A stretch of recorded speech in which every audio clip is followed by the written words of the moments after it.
At a rehearsal for the Trooping of the Colour on Horse Guards Parade in London, the heat was too much for some.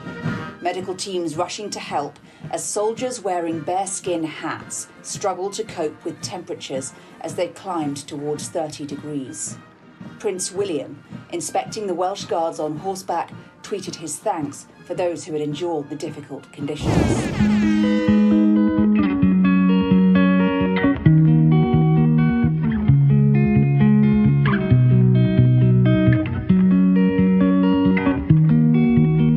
Wearing bearskin hats.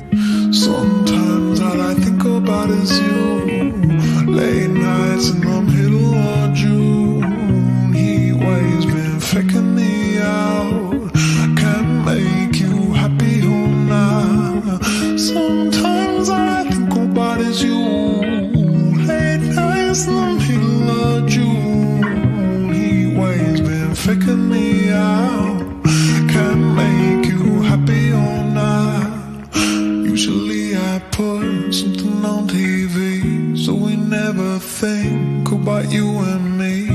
Today I see our reflections clearly in Hollywood, laying on the screen. You just need a better life than this.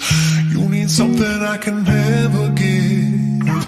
Fake water all across the road. It's gone now, the night is calm, but sometimes all I think about is you. Late nights in the middle of June. Heat waves been faking me out. Can't make you happy or not. You can't fight and you can't breathe. You'll say something so loving, but now I gotta let you go. You'll be better off in someone new. I don't wanna be alone. You know it hurts me too. You look so broken when you cry. One more and then I say goodbye. Sometimes all I think about is you. Late nights in the middle of June. Heat waves been faking me out. Can't make you happy or not. Sometimes all I think about is you. Late nights in the middle of June. Heat waves been faking me out. Can't make you happy or not. I just wonder what you're dreaming of when you sleep and smile so comfortable. I just wish that I could give you that bedroom that's perfectly unsaid. Sometimes all I think about is you. Late nights in the middle of June. Heat waves been faking me out. Heat waves been faking me out. Heat has caused widespread power outages. Sometimes all I think about is you. Late nights in the middle of June. Heat waves been faking me out. Can't make you happy or not. Sometimes all I think about is you. Late nights in the middle of June. Heat waves been faking me out. Can't make you happy or not. Extreme heat has caused widespread power outages. Well, well, well. We are indeed back again, and hopefully we are live. You can let me know. I imagine we are running. So, good evening, good afternoon, good morning, good night, wherever you are in this absolutely insane world that we live in. Holy moly! Honestly, every week now, it just gets worse and worse and worse. Give us some good news. Well, no, probably not, to be honest. When was it? Last weekend? Was it last weekend? Or the week? In the past week, at least.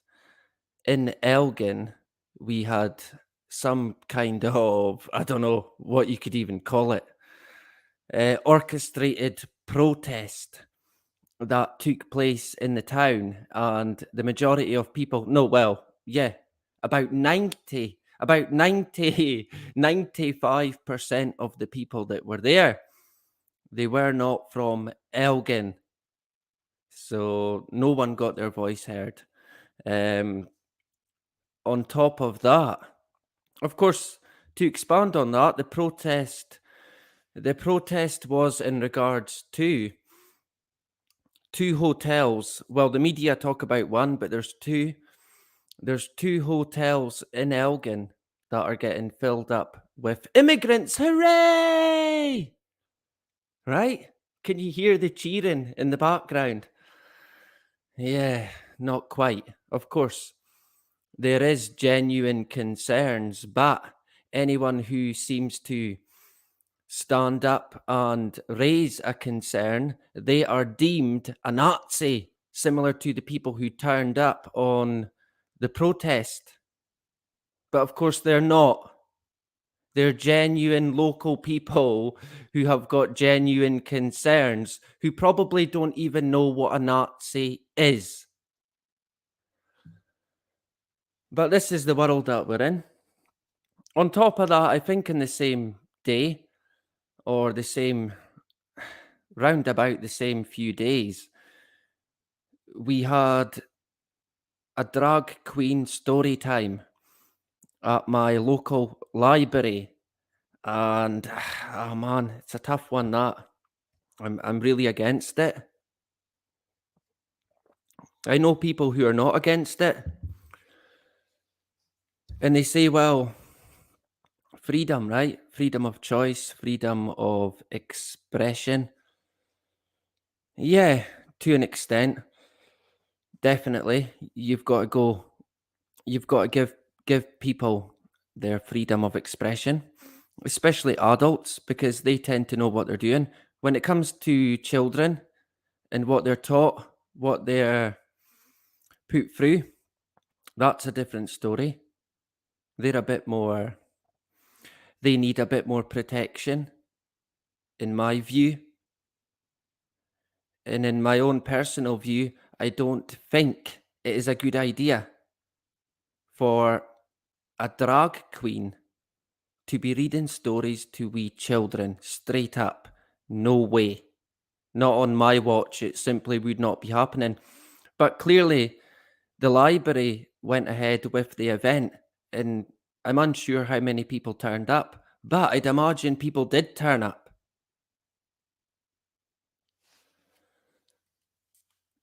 And I kind of wanted to, when I first heard about it, I kind of wanted to send an email to to the library and say, whoa, wait a minute here. What's going on, right? What's it all about? But I kind of held back. But now now that the event has taken place, I think I am going to send them an email, but it's going to be a bit different. It's going to be more asking them what the event was, why they held the event, and what benefits the event would bring to young children. And then, based on my reply from the library, I'll make my my next move from there, right? So here we are in a tiny wee town. I mean, it's a village, basically. And we're getting flooded with these male immigrants, economic immigrants. I don't know. I'm unsure what to even call them, to be honest. There's going to be issues. I mean, yeah, you can give them the benefit of the doubt, but I can tell you now there will be issues. No two ways about it. Excuse me. It's only a matter of time. Let me grab a drink.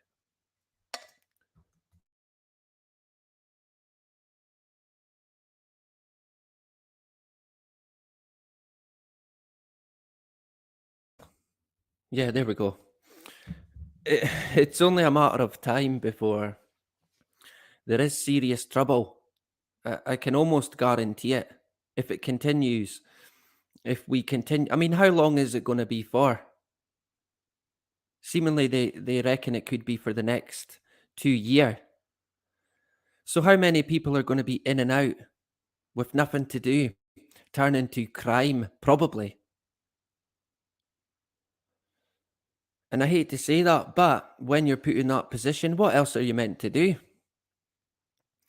So I can see there being trouble there.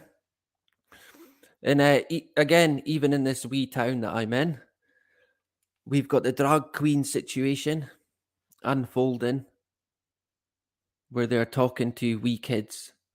You've got men dressed up as women, sexualized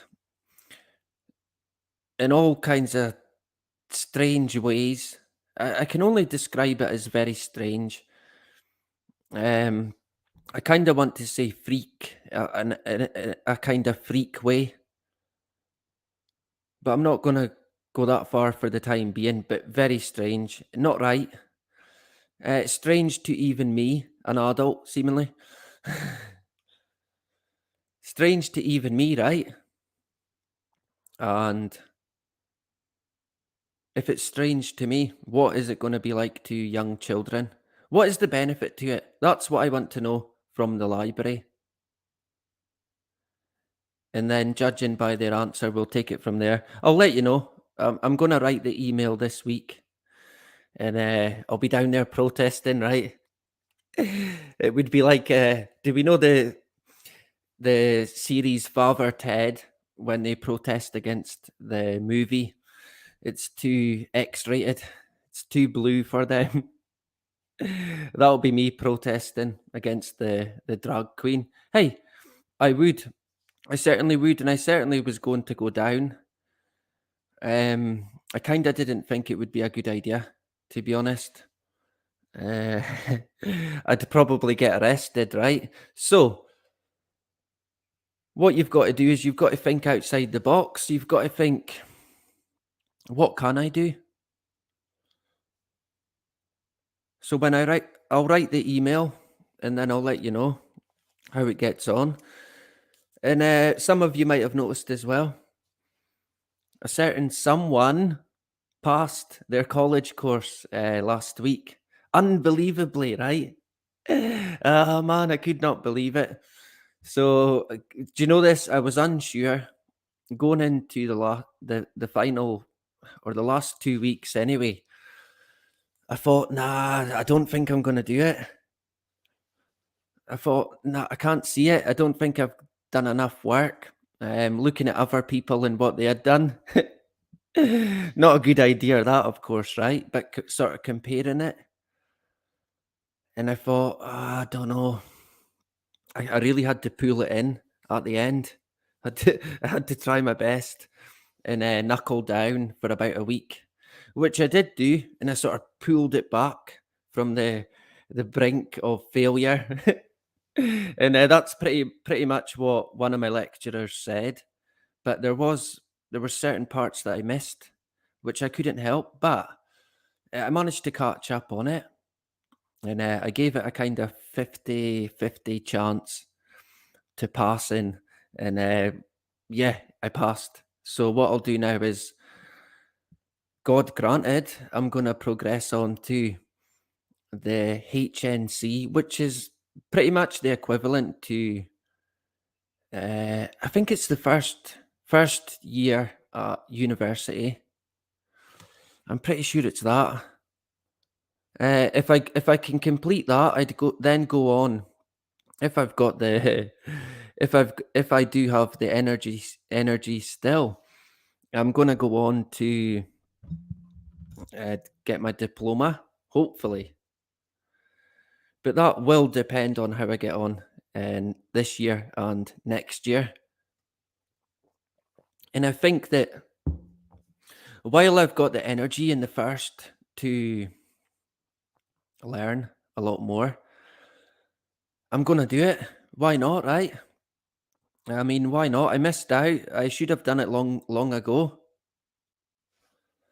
And again, I want to try and lead by example, mainly for my kids.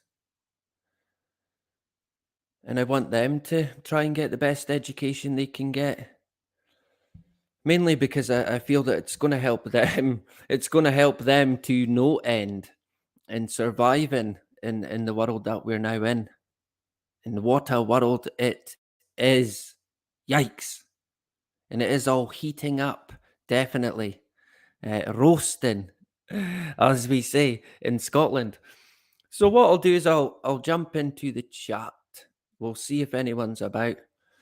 What was that there? I don't know. Someone outside. We're all good. I'm in a different room tonight, so the audio could be different, and maybe we can get an audio check.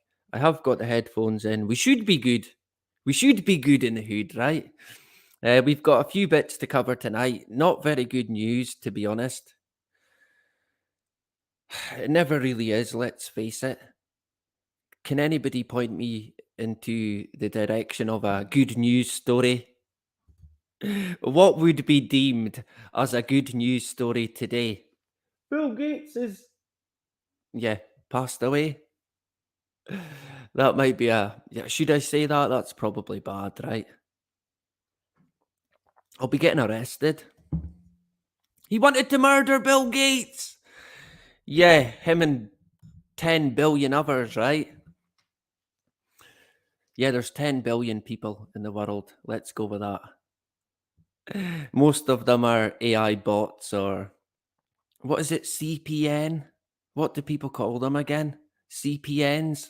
I'm not even sure what it means, to be honest. Is that not from a computer game? I'm unsure. But we are in strange times. And I mean, since from about 2020, when it all kicked off, it has went rapid downhill. And I'm actually quite shocked at the world we're in today. I mean, before I used to think, how the hell did we get here? How the hell did we let this happen? And now, man, fucking hell. Honest to God, we need to put the foot down, pedal to the metal on the brake, take stock, and then maybe go again. Either way, we're heading into a complete reset of every single thing that you can think of, pretty much. The whole political system is, look at what's happening at the moment. They're setting it up. It's all been set up big time for the complete fall. Governments right across the world. Oh, they're criminals. Shock horror, right? Who'd have thought it? Put them in the jail. Yeah. Mm-hmm. And then bring in this guy, right? He'll make it better. Roll out the new world government. That's what it'll be. And we know that's what it'll be. But all you've got to do is look at the World Economic Forum, global risk document, state collapse right across the world, government collapse, youth disillusionment, if you can say it, the whole lot. So that's where we're heading. We're in it. The world is in, if you did not know already, the world is in complete turmoil. It might not seem like it, but it genuinely is. And it's not by accident, of course. Although, when you say that, you're a conspiracy theorist. Yeah. Mm-hmm. In my own personal view, completely orchestrated, no two ways about it. I mean, it's hard. I'm only, 36? But any major disaster in my life that's been claimed to be a natural disaster, it's not. I can't see how it would have been. It can't have been. All of them have been orchestrated. A big example would be the 9/11 Twin Tower attacks. I mean, come on, right? It's so obvious. So blatant, almost too blatant, which is another question in itself. Why? Why so obvious, right? Did they want people to know it was an inside job? Maybe they did. PSYOP, inside PSYOP, inside PSYOP, inside PSYOP. That's what it is. The Russian dolls, if you like, right? Is it Russian or Chinese? I always get that confused. Maybe Frank will know. We'll jump into the chat, and then I've got a few articles that I want to cover. Mainly, of course, as you might have seen, on climate change and what people call geoengineering. We've touched on it before, many times in the past. I think the channel might be now pretty much known known for touching on what people call chemtrails or contrails, maybe, right? Whatever it is, it won't be good. That'll be the bottom line. So we'll jump into the chat. I'm trying to work. Here we go. The screen. The beautiful, the wonderful Justine is in the hood. Hopefully we can get an audio check, and we're good to go, right? Good to see Justine back again. It's a duck. Good to see It's a duck. A pleasure. Hey, do you know this? It wouldn't be the same without It's a Duck or Justine. And of course, the one and only Frank, the information tank. Honestly, Frank needs to get some form of podcast or I don't know, radio show. Honest to God, I'm so grateful to have you here, Frank. Thank you. Neil as well. Is it Neil or Nell? I can't see it because my bloody screen. I think it's Neil. Yeah, we're going to go with Neil. Good to see Neil. Terry as well in the hood. Good to see Terry. Carmel, the wonderful Carmel. I take it Rich is here as well. Do you know this? Honest to God, I'll say it now before I forget. I genuinely lost for words here, honest to God, because people I don't even know how to explain it, honest to God. But what's happened is completely amazing, and it fills me with so much joy and happiness when I think about it. And I'm sure a lot of people here might already know, but Carmel and Rich have indeed become a bit of a item, if you like, to an extent where I can hear wedding bells in the distance, right? So honest to God, and I'm lost for words, which is not very often. I think it's amazing that while we've all been here as a community, people have got together, and it's happened already as well.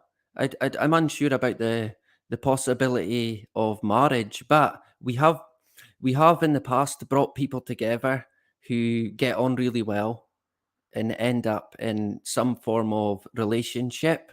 So I don't know, is Cupid here? I guess I could be Cupid, right? But honestly, I knew they got on really well, but when Carmel sent me a photo of Rich and Carmel together looking so happy, I could not believe it, honest to God. It filled my heart with so much joy, unbelievable joy to see that. Honestly, I'm still smiling about it today. And I told my wife, and she couldn't believe it, to be honest. So it just shows you, right?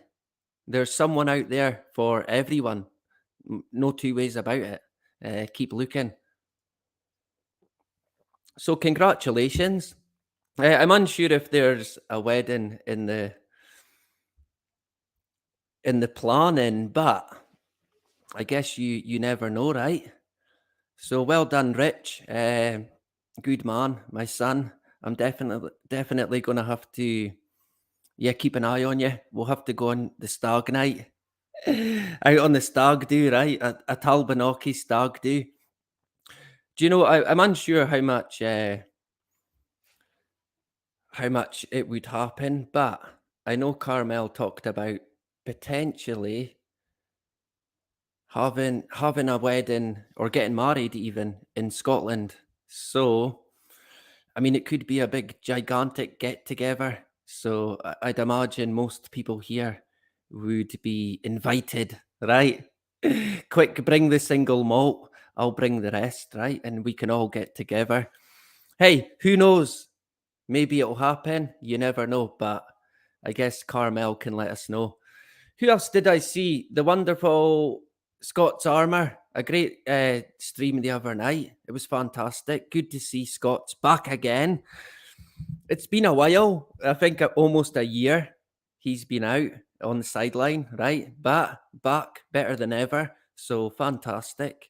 A pleasure to see you tonight. Who else did I see? What is my son doing? Honestly, don't have kids, right? Don't do it. Steve Cray in the hood as well. A pleasure to see the number one moderator back again. Fantastic.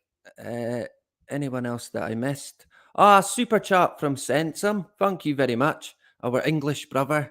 Great stuff. Yeah, I'm pretty. Do you know this? Honestly, I was unsure. I was genuinely unsure if I was going to make it. And do you know? I remember when I was going to find out if I had passed or not. I was sitting in the wee room and I was thinking to myself, God's sake, if I don't pass this, what am I going to say?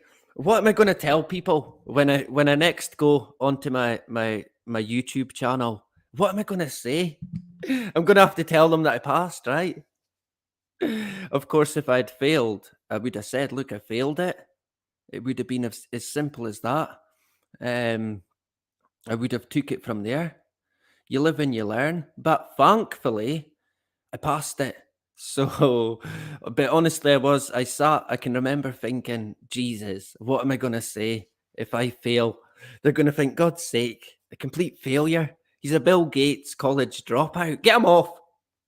Do you know this? The class started about 15 people, 16 people, and it ended with 3 people, including me.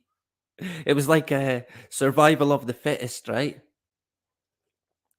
But one guy in particular, I don't know why he threw it away so close to the end. It was disappointing. Honestly, a young guy, I tried to get him to come back. I mean, it was none of my business, but I knew that maybe in the future he might have regretted it getting so close to the finish line. And I even offered him to look at the project that I had done that he hadn't completed. And I said, look, it's fine. You can look at mine. I'll help you fill it out. You'll get it done and you'll pass. And he never came back.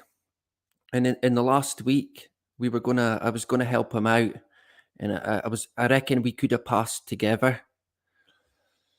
But he didn't. And hey, it's his choice. He can come back maybe in the future and do it at a better time. I don't know. But I kind of wanted to say to him, look, don't throw it away. Don't get this close and then throw in the towel. It would be a mistake. But he did. Maybe he'll be back. I'm unsure.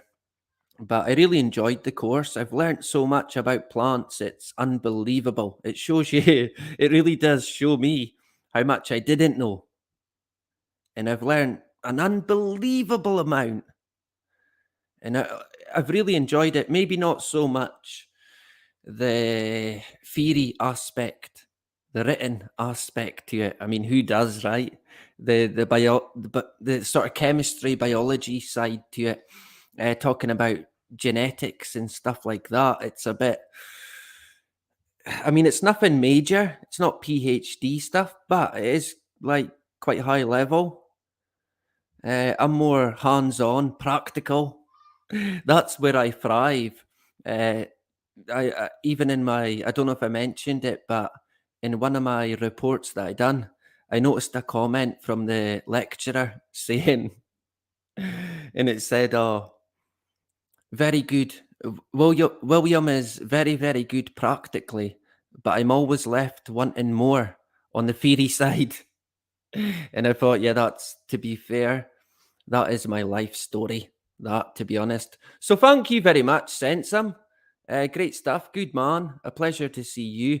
And hey, check out Sensum's channel, if not already. He can link it in. He streams 12 o'clock and 6 o'clock each day, every week. And if he's not there, you can find him on, I don't know, Scott's Armour, Toffee, Bonnie Ladd, John Davidson, blah, blah, blah, blah, blah, blah. You'll get the picture. He is indeed the backbone of YouTube, and we would not be without him. A pleasure to have you tonight. Sensum, is there anyone else that I missed? Potentially. Yeah, knowing me, right? Is there anything else that I wanted to say? Oh, Clan Gun in the Hood, a pleasure to see you, brother. Appreciate all your engagement. Yeah, so we could have wedding bells in the distance, right? So look out your good suit. Dust off your fancy dancing shoes, right? Get them out. Of course, if it would be in Scotland, you would have to wear a kilt.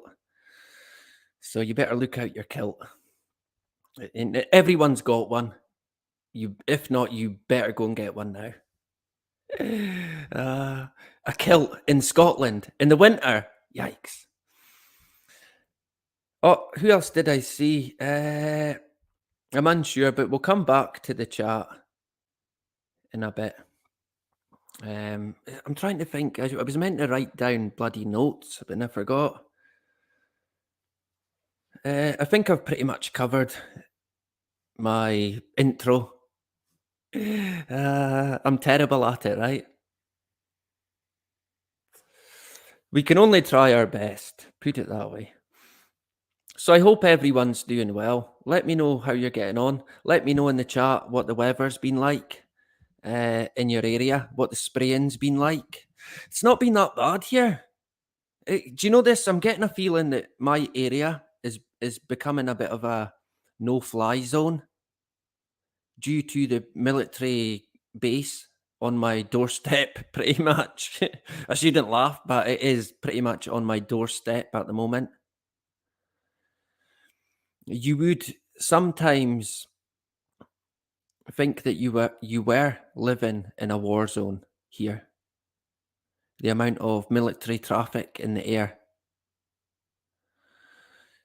So the past few days, I have actually been looking out to try and record one or two aircraft, but it's been very limited,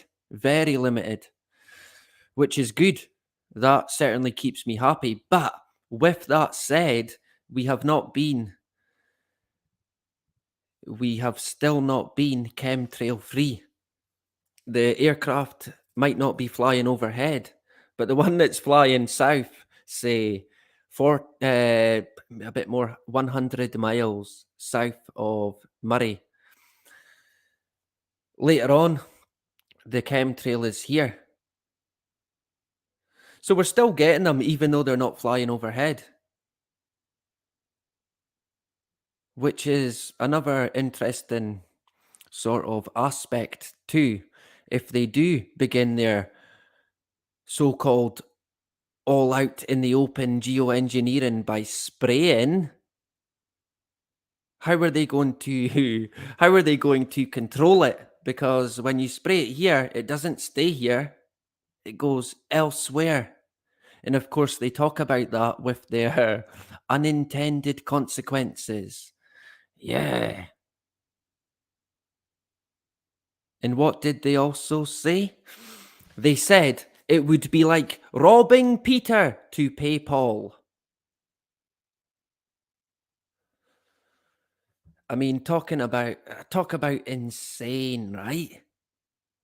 Actually having a fight with Mother Nature. What?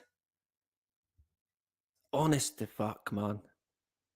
We are in serious fucking trouble. Honest to God. If a nuclear war doesn't break out before this'll fuck pretty much all of us over.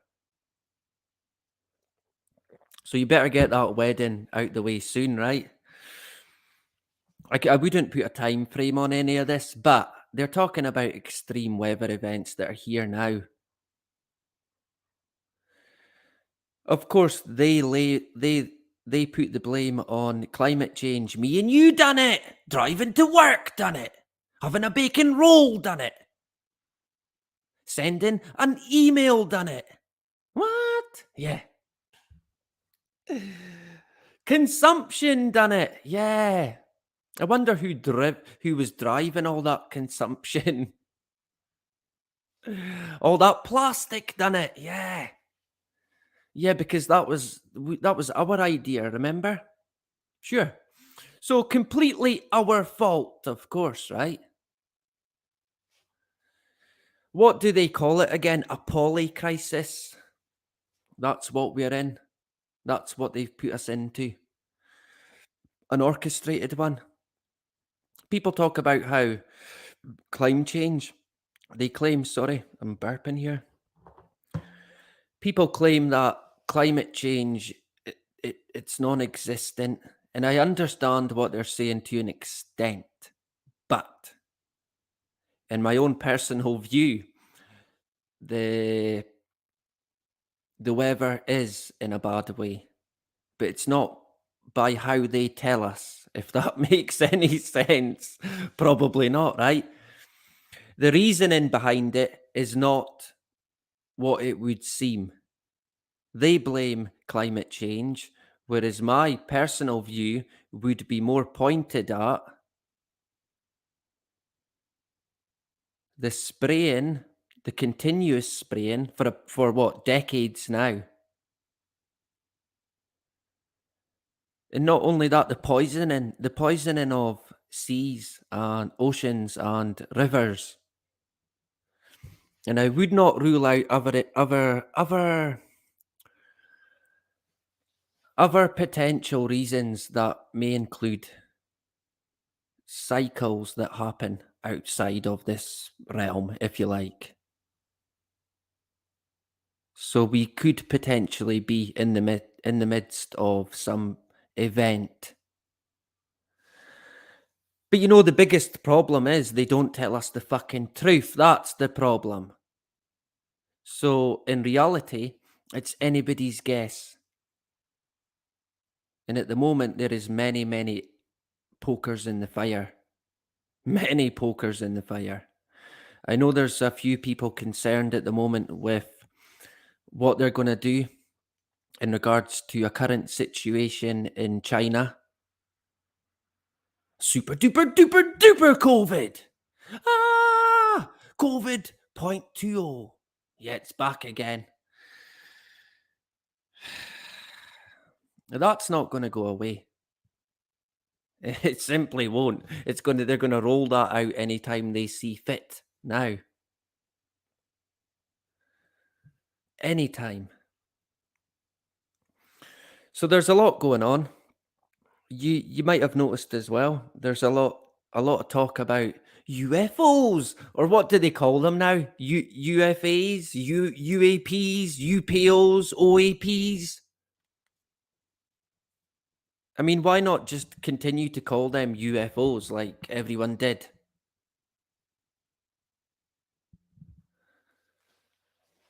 And of course, people talk about, oh, it's disclosures coming. Yeah, because they do that, right? Don't they? Yeah. Sure. So disclosure is seemingly on the cards. And I mean, honest to God, it would not matter what they came out and said. I would not believe any of it. Not one bit. How could you believe any of these people, any of these entities that try and take the reign over our lives, aka Boris Johnson, David Cameron, Tony fucking Blair,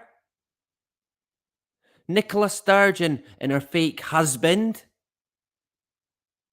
How much have they fucked Scotland over? I would even dread to imagine. Sold us out, lock, stock, and Barrel.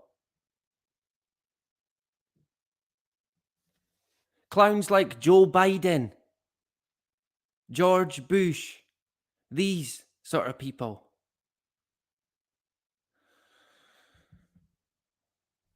Anyway, we'll jump out of the chat.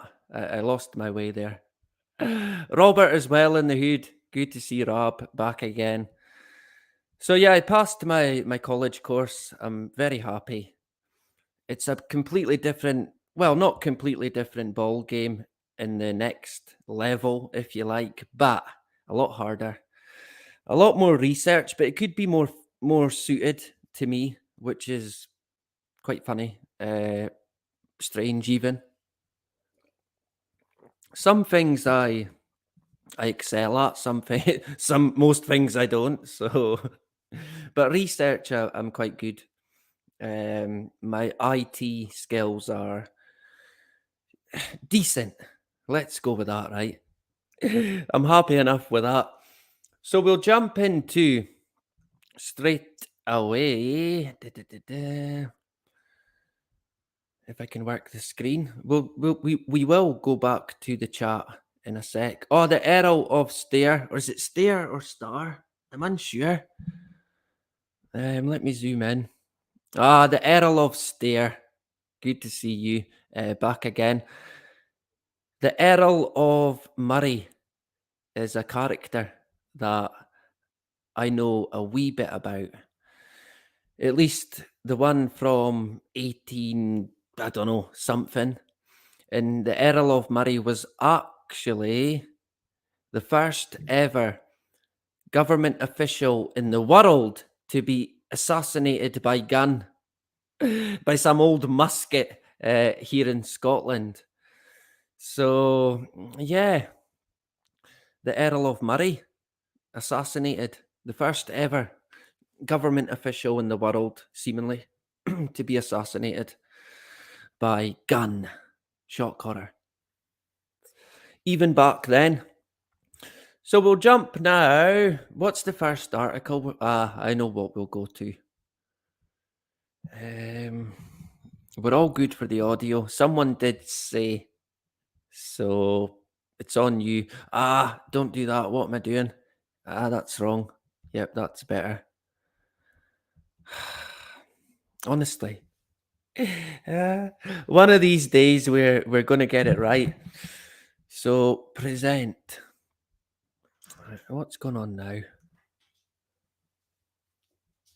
Where's the white charger?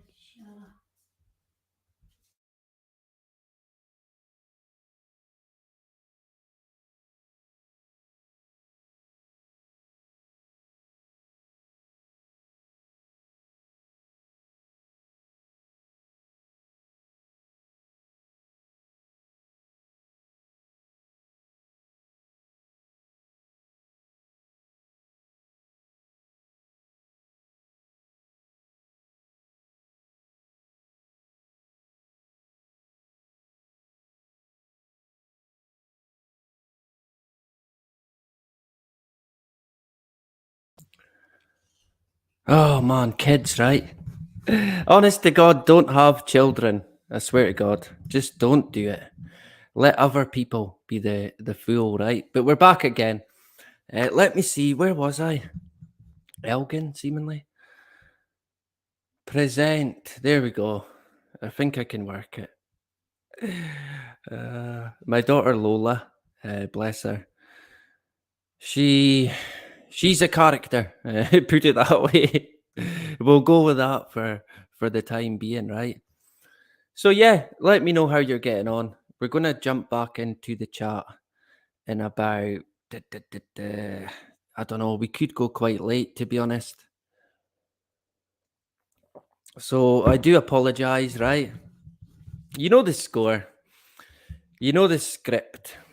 And with that being said, we kind of know the script with the way things are going. Like I mentioned before, the World Economic Forum, Global Risk Document 2023, 2022, 2021, all there in black and white. Pretty much saying, look, this is what's going to happen. And we know it's going to happen because we're going to make it happen. Mass immigration crisis. Climate change migration is a big one. The phrase risk zone is one that you're going to have to look out for. They're going to be driving. If you imagine, right? If you imagine people, but instead of people, sheep, right? And imagine you've got let's say 10 fields of sheep, but you want to put them all into one field, right? So what do? You round them up. By hook or crook, you trick them, you bribe them, you bully them into exactly where you want them. And that's what we're seeing now. That's what's happening to us. We're being rounded up. We're being funneled into wherever it is they want us to be. Probably in some form of smart city, which will be a prison, of course, if not already. There was a time when people would have thought, well, they did think, smart cities, that's not going to happen. That's a conspiracy theory. That'll never happen, right? Yeah. I remember on that as well. I remember going back. I was thinking about it the other day. Going back to 2020, I remember posting on my Facebook about going into lockdown, and people were laughing. Honest to God, people laughed at it like, oh, don't be stupid. What have you been smoking now? Lockdown. Don't be stupid. Think of all the money they would lose, right? Yeah, they wouldn't do that. 1 week later. Yeah, you can guess what happened, right? We went into lockdown. And I knew it was coming. I knew it. I knew it was going to happen. It was clear as day. If you follow the media in the right manner, you can see where they're taking things. It's hard not to see it. It's so obvious, so blatant when they're steering a certain narrative, driving it in a certain direction to a solution, driving it to a location they want. And that is, of course, the solution to any problem. And of course, the climate change issue is one huge, gigantic problem, right? Net zero, glue yourself to the road, Yeah, that'll teach them, right? That'll bloody teach them. And remember, we had the NASA scientist saying, yeah, we're not messing about. We're not lying. We're not exaggerating. I mean, fucking hell. Why would you even say that? Oh, we're not exaggerating. We don't make it up. Will I see if I can find that? We'll put it on later. I think I've still got it. He's a NASA scientist, whatever that is. But he's also a big leader in Extinction Rebellion. A fucking match made in heaven there, right? Two satanic entities, NASA and Extinction Rebellion. Say no more. So let's jump to the first article. If I can put the big screen, the full screen, that might be better. Yeah, we're cooking. We are rolling, right?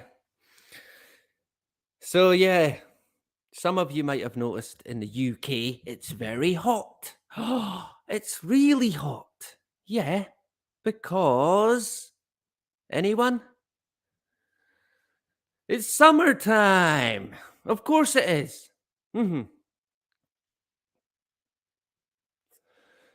So I would be surprised if it wasn't hot. But they're saying it's extremely hot. Very, very, very hot. And do you know this? I remember a time not so long ago when Britain would have a heat wave or a fantastic summer. Excuse me. And the media would be saying, "This is great, it's fantastic. Look at everyone having a wonderful time. Quick, get out, enjoy the weather." Not anymore. Not anymore. Completely different now. Run for your lives! A fucking heat wave in the summer. Yeah, in the summer. So this came out today.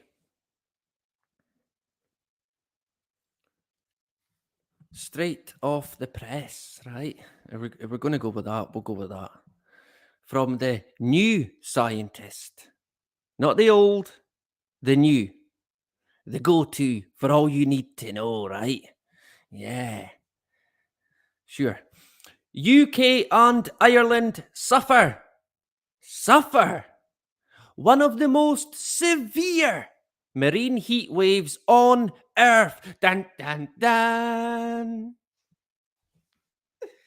Oh, fucking hell.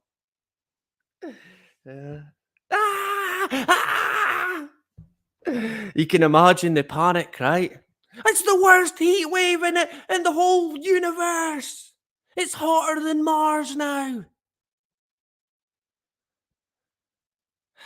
I mean, you could see that what should be quite a simple headline has turned out to be a horror movie. Fucking heat wave, worst on Earth, worst in history. People are melting in the street. And it's not even summer. Oh, wait. It is summer? Oh, scrap it. It doesn't need to go out. It is summertime, right? But there you go. Here we are today. I don't know. Have people forgot we had a summertime? Of course, they're jumping on the back of it when you add that to, again, the decades of continuous toxins being sprayed, which in my view has created what I'm calling the greenhouse effect. That's what we're in this summer, the greenhouse. And of course, what do you have in a greenhouse? Complete control. Complete control. And if you ever wondered what the greenhouse gas or the greenhouse effect was about, that's what it's about. It's putting you and me in a greenhouse environment where they have complete control. Waters around the UK. There's water around the UK? Huh? Who'd have thought it, right? And Ireland, Jesus, have been classified as experiencing, wait for it, a category 4 extreme marine heat wave. As the North Atlantic Ocean continues to see extraordinary warmth. Oh my God. It must be climate change. Oh, all that driving to work. I take it all back. Undo it. Undo my whole life. Extraordinary warmth. In comparison to what? Last year? The year before? A decade before?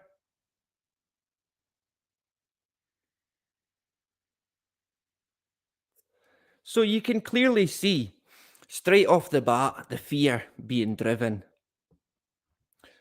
To a point where, yeah, you better take notice, right? Most severe marine heat wave on Earth. Ah! Who you gonna call? What you gonna do? Bear that in mind, right? Excuse me while I do this. There we go. So bear that in mind. What are we going to do? Call Scooby and the gang. They'll sort it out. I'm sure there will be a solution. Let's go with that for the time being. Oh wow, yeah, look at the map as well. It's really bad when it's so orange. Yeah. The Sea of Fire. Oh yeah. They're good at creating fear with even just a picture like this. And of course, who did they get this data from? Well, it's Noah, isn't it? It's got to be Noah. Yeah. Of course it's Noah. The Noah know-it-all. Yeah. Which, yeah, if you don't know already, Noah is NASA. That's it. It's a branch of NASA, who, in my view, are the biggest instrument behind not just geoengineering and the climate change agenda, but maybe even the current spraying that is going on and has went on for decades now, since before I was even born. 100 years ago. Now, I'm not that old. I'm not as old as John yet, right? Good John Davidson. I hope he's doing all right. I've not heard from him. He was a bit unwell. So I hope he's doing well. I hope, if you're listening, John, I send you my best wishes and a speedy recovery, right? So, in regards to this article here, they're talking about the water around the UK heating up a whole 4 degrees Celsius, which, yeah, I can guarantee you, if you go to the North Sea right now and jump in there for a swim, you won't tell any difference. It'll be bloody frozen. You'll come out pale blue if you're lucky, right? It won't be like the Caribbean, but maybe we'll get there, right? Maybe. Tropical Scotland. Hooray! Finally, something to cheer about. We can live in hope, I guess. So they're saying it's really heated up, but they're not quite pointing the finger at climate change. Not quite. There's a new approach here now. See, we're moving into a new territory. The sheeple now know there is severe climate issues caused by climate change. They know that. But we need to show them what the next step is going to be. But they need to want it. They need to push it. And they will push it all right. And remember what they talked about a year ago now. We are going to see. This is from the experts. We are going to see events in the future that will sharpen the public's mind. No, sharpen the masses' minds. Sharpen their little mind to geoengineering. And we are now on that train where they're going to have these, in my own view, orchestrated events, which they will then blame on climate change and, of course, point me and you into a direction which offers a solution. You get me? So the water's heating up, and seemingly it's actually creating quite a bad algae. Let me see. But before we get to that, So right across the UK, they reckon that the water is heating up, right? And like I said, they're not directly pointing the finger at climate change. What they're saying is, at least here, a number of factors could be contributing to the extraordinary heat in the North Atlantic. Weaker trade winds, you know, wind. Weaker trade winds may have limited the amount of Saharan dust blowing over the ocean this year. Dust, which has a cooling effect on the sea temperature. Dust blowing around in the atmosphere, protecting little old Earth. Can you see where this is going, possibly? You can see what they're doing, right? Oh, if only there was more of this dust. Typically, airborne dust from the Sahara helps to cool this region by blocking and reflecting some of the sun's energy, but weaker than average winds have reduced the extent of dust in this region. In the region's atmosphere, potentially leading to higher temperatures. Now, ain't that interesting? It's pretty blatant and so obvious with where they're going with this.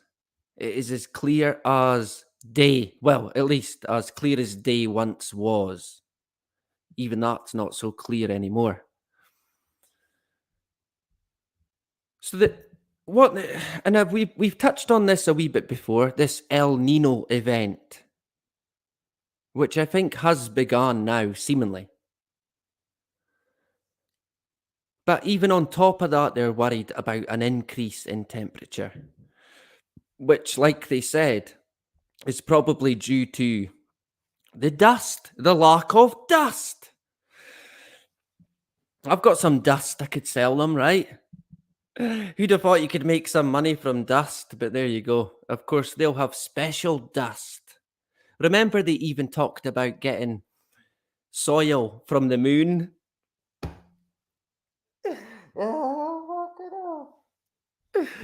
Moon dust may save the earth.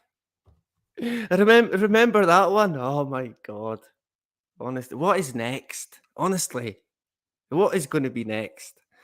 So yeah, they've talked about how they could get dust from the moon, shoot it into space, and block out the sun. Hooray! 3 cheers for, I don't know, well, it's going to be NASA, right? So they also talk about this large bloom, which I thought was quite interesting. Kind of raised an eyebrow. They mentioned it right at the very bottom. Let me see. Forrester says the heat wave has been exacerbated. I can never say that.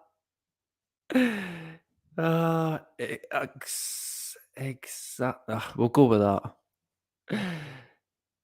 By calm seas and sunny weather over the North Sea, which has caused sea surface temperatures to rise dramatically over the past 10 days, reaching levels usually seen in mid-August. Of course, we're in June, right? So it's going to be heating up big time if we're already at August temperature. It is going to heat up even more by the sounds of it. Large blooms of Noctiluca,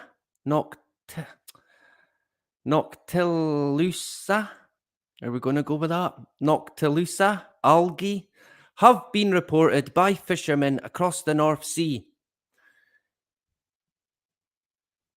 And seemingly, it's reported as bright orange slicks. Stretching 500 kilometers. That's quite a stretch. Noctiluca, we'll go with that, is a form of algae, of course, also known as, quote, sea sparkle, close quote. What? Sea sparkle? Yeah, like Mr. Sparkle. Right, okay. As it makes water glow bright blue at night, but its thick scum saps oxygen from waters and devours plankton. So not good then, right? It does not sound... I mean, what is this orange slick exactly? Is it what they claim it is? It doesn't sound very fucking good to me.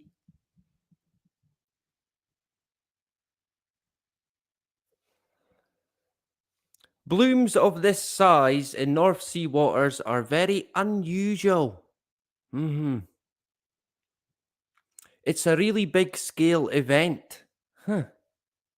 It's amazing to see, but it's not particularly a good thing. Yeah, so a bit of an issue then, right? A bit of a dilemma, a bit of a problemo. But maybe if we get dust from the moon, hooray! All is good, right? Of course, yeah, the moon dust probably won't happen, let's face it, but they'll spray something. It won't be dust from the moon. It'll be some form of toxin.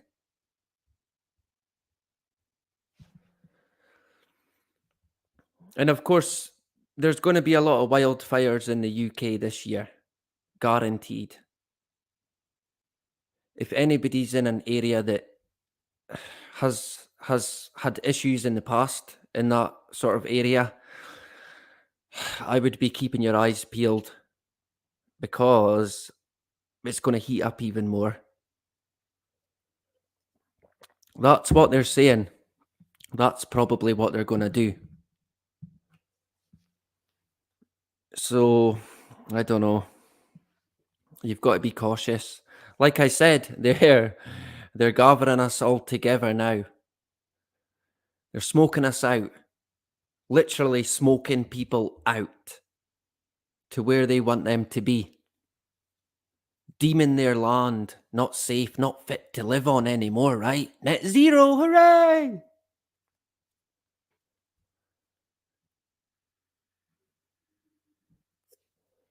And of course, I think the biggest news at the moment in wildfire sense is Canada. Seems to be quite big. And again, if anybody wants to believe that is natural, knock yourself out. I won't be that person. What's going on now? It's my neighbour. We're good. We're all good in the hood. Now, one of the selling points to geoengineering, or about the only selling point, apart from, oh, it's a bandage, it's like a plaster. It can help us get net zero, even though it won't, but it might, but it could, but it won't, but it might, but it could, but it won't. It would be like a wee plaster. There you go, all better now. But their biggest selling point, if you pardon the pun, was what they claim is the fact that, seemingly, geoengineering is a very, very cheap option. It's cheap as chips. It's almost free. You wouldn't even have to pay. Hooray! How could you refuse? It's shockingly inexpensive. Shockingly. Why aren't they doing this? They should be doing it by now. Look at the fires, right? Surely they're not going to mention the fires, Nah. But this came out only a few days ago, June the 12th, 2023. It's all kind of going into lockstep now. Yeah. As the fire burns. Here, look what I've got. It's a solution. And a very cheap one. That, of course, how could people resist if it's cheap, right?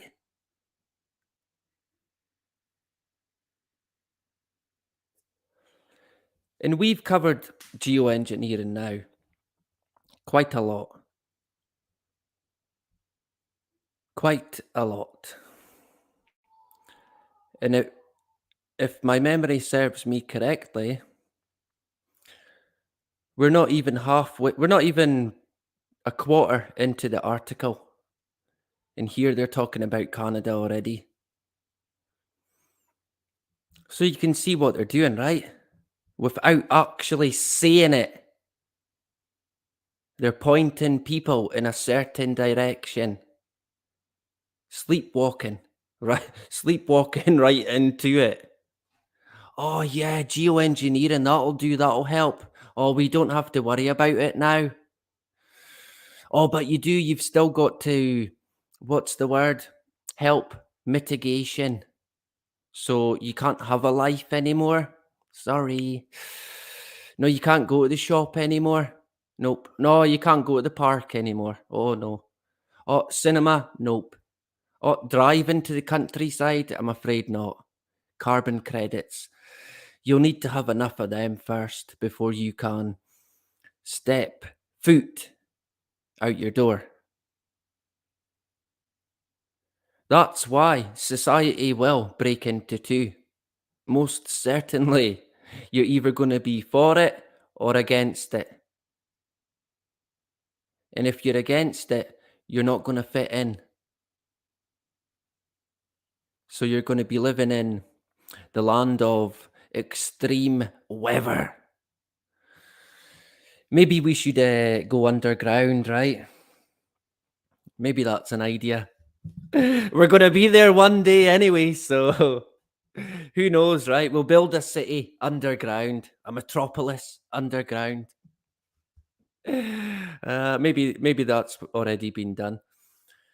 So yeah, of course, the headline to the article is how cheap. It's cheap as chips. Geoengineering is. And then in a matter of seconds, we're talking about the Canadian fires here.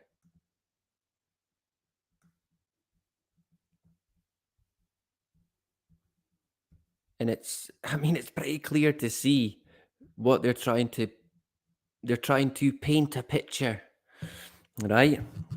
Steer people in a certain direction. People in Eastern Canada or the northeastern United States are confronting the reality of the climate crisis right now.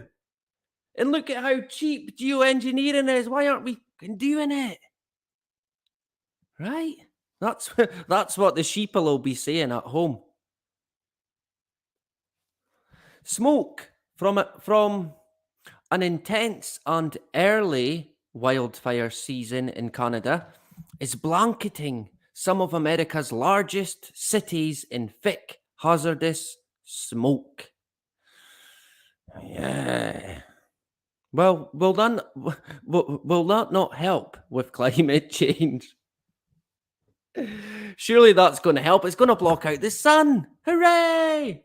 No, nothing for that. Maybe not. So seemingly the smoke's quite bad. Flights have been postponed. Sporting events cancelled. Schools are struggling. The authorities are urging people to stay indoors, to safeguard their health. We're living through the forecasts scientists made decades ago. Huh. Yeah. What, the Ice Age? Oh, it must not be that one, right? Ah, the opposite of the Ice Age, of course, yeah. Let's go with that. So what can you do? Cut your emissions, of course, yeah. Stop living, basically. That's what they would like to hear you say. Oh, I'll just stop living now. What's the point? A useless eater. And of course, the solution is going to be geoengineering. And in my personal view, it'll be stratospheric aerosol injection. And look at how, oh man. Look at how they portray it here. We've seen this one before. It's quite comical. Ah, the wee balloon. And look, it's like a volcano. Remember the volcano in 1990? And it cooled the earth. Scientists know that it did. This is how we know geoengineering is going to work. Forget about the unintended consequences. We're going to get a wee balloon, put it in the air, spray a bit of toxins, voila. Net zero. Well, not quite, but if we stop living, we can get net zero, seemingly. That's the world we're heading into. So we'll jump from this one. And again, if you look here, they're talking about how cheap the balloons are. Of course, they won't be using balloons. Who are they trying to kid? That's a complete dummy mock-up, a waste of time. That is for the media. Oh, look, a wee balloon and this, that. No. It's going to be aircraft. And it's going to be all out. And I hate to say it, and I honestly hope that I'm wrong, but if you think the spraying at the moment is bad, give it 3 years and this is up and running. Then you'll know what bad is. If they get their way. It won't be balloons, I can guarantee you that. Right, so we'll jump from there a sec. There's a commission that got set up to, I don't know, study climate change and how they could fix the climate. Get a wee spanner and adjust the climate so it's a perfect temperature. What is it they called it again? An agreed state. Because, yeah, everyone in the world can agree on something, right? Of course, they can't. They can't agree on anything. Never mind what the atmosphere should be. And when you add to that, locally, it's different for every nation. So, I mean, what an insane situation we're in. But there is a commission called the Overshoot Commission. I don't know if anybody's heard of it. Probably not, to be honest. I don't think you're that bloody stupid. But the commission is commission members, scientists, and youth advisors, and they're concerned the body is justifying techno fixes to the climate crisis because although it's been set up for quite a wee while, only now have they started to discuss geoengineering, how they can implement it potentially.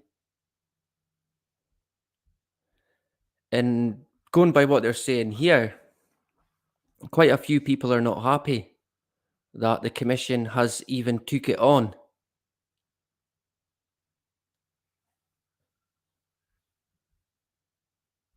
And I think some of them, if I'm correct, even left the commission due to it. So it would be interesting to hear why they decided that. But my main sort of point here is This is what they do all the time. They get these wee commissions set up, and they then get used to push forward any agenda, no matter what. And I would imagine this goes back, way back, to when commissions even first began. Remember the David Rockefeller? How many commissions was he behind? How many commissions did he set up? He was the chairman of about 20 commissions, and people never thought that was strange. Of course, anyone who did probably got paid off or bumped off. You know, right? Why does he? Oh, don't ask. Don't ask. You'll end up like the the previous guy, right? But I was quite glad. I was quite glad to see that some people have decided to pull out. And when it comes to, at the moment at least, when it comes to the topic of geoengineering, it's like the hot potato. No one wants it. Nobody wants it, right? No, I'm not touching that. Because it's not good. It is not, it does not make for good reading, I can assure you. So I can see why people left. Some people have still got a bit of brains about them. Other people, maybe not so much, and that's coming from me. Man. Who else have we got? Let me see. Can I see the screen? I'm hoping the audio's okay. Oh, what's my phone doing? I'm probably going to mess it up. Oh, for God's sake. Yeah, we're all good. We're still going. Good stuff. Oh, a dog named Boo. Is my dog wetting in, actually? Would you believe that? Wait a sec.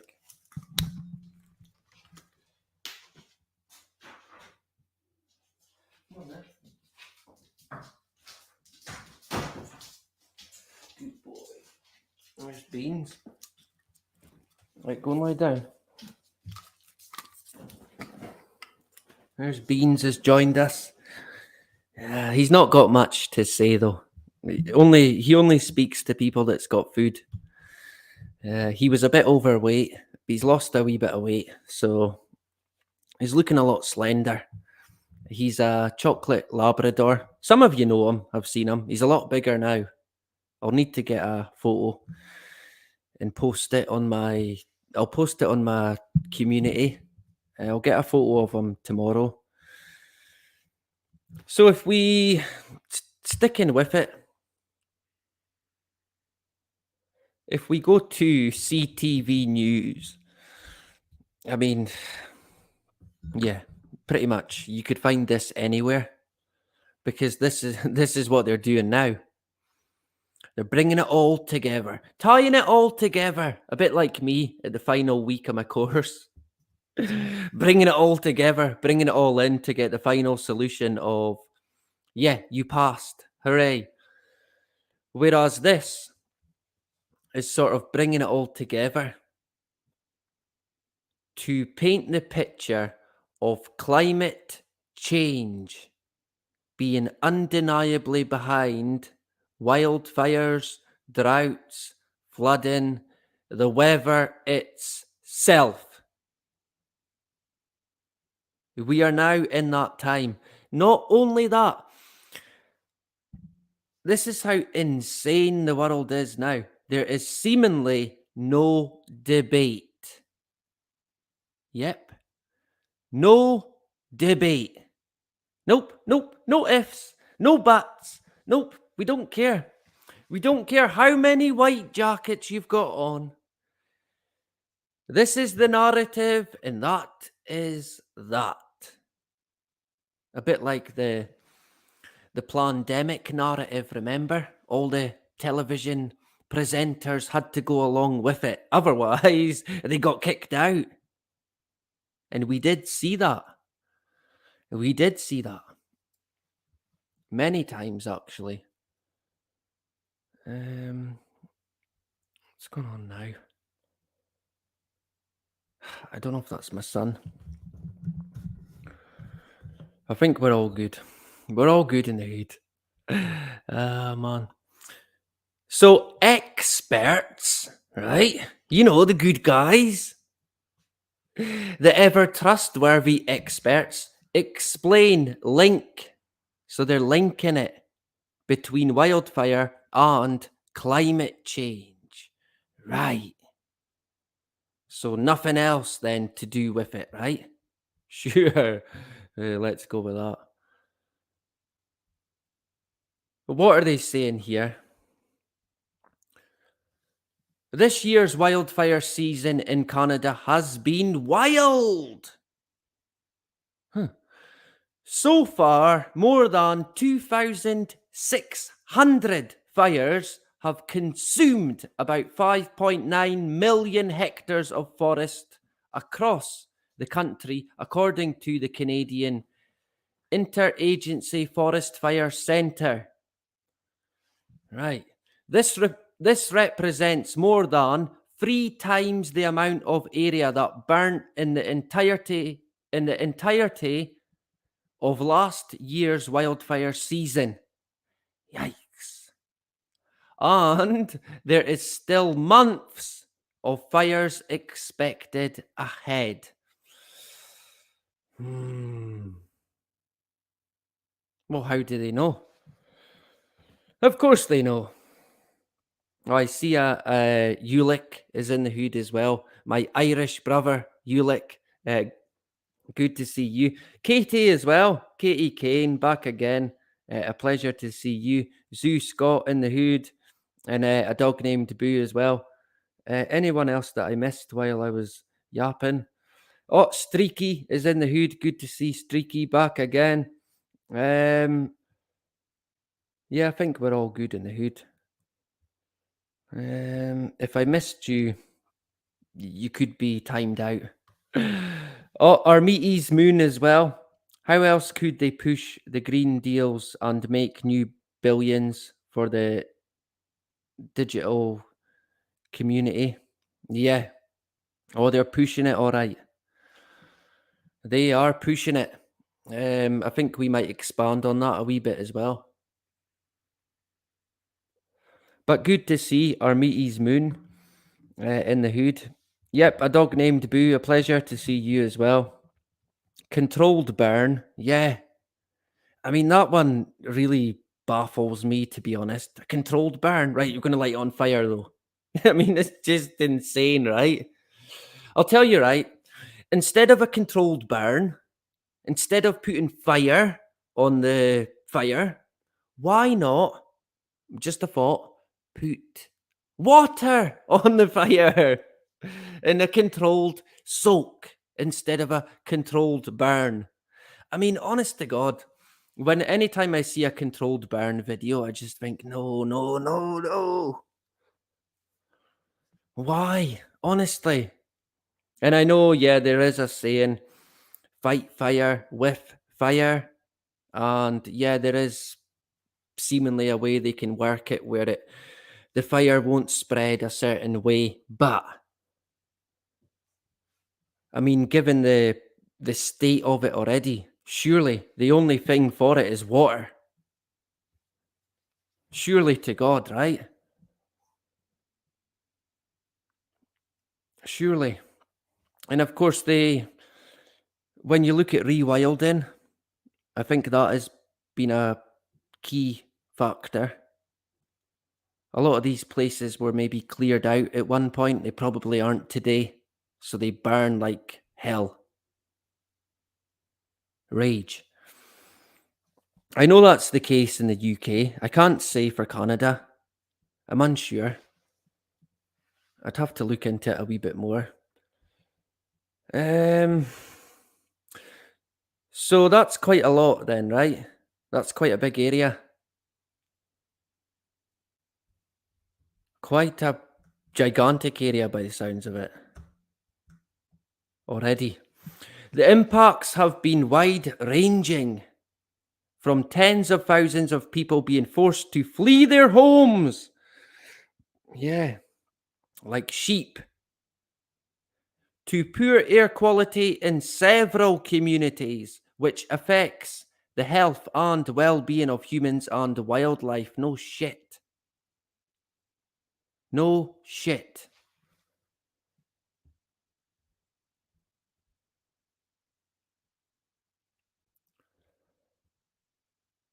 So let's have a look at this bit here. I've not actually read this. Yeah. So what is causing even the fires? Surely a flame, right? The recipe for wildfires calls for 3 main ingredients, said Mike Flanagan, British Columbia researcher, chair in predictive services, emergency management, and fire science at Thompson Rivers University. What the heck? What kind of job is that, man? Fucking hell. Honest to God, what the heck is that? Research chair in predictive services, emergency management, and fire science. So I would imagine this is the type of person you would see at these drills that take place before an event actually happens. Yeah, that's maybe this kind of guy. So, what is he saying?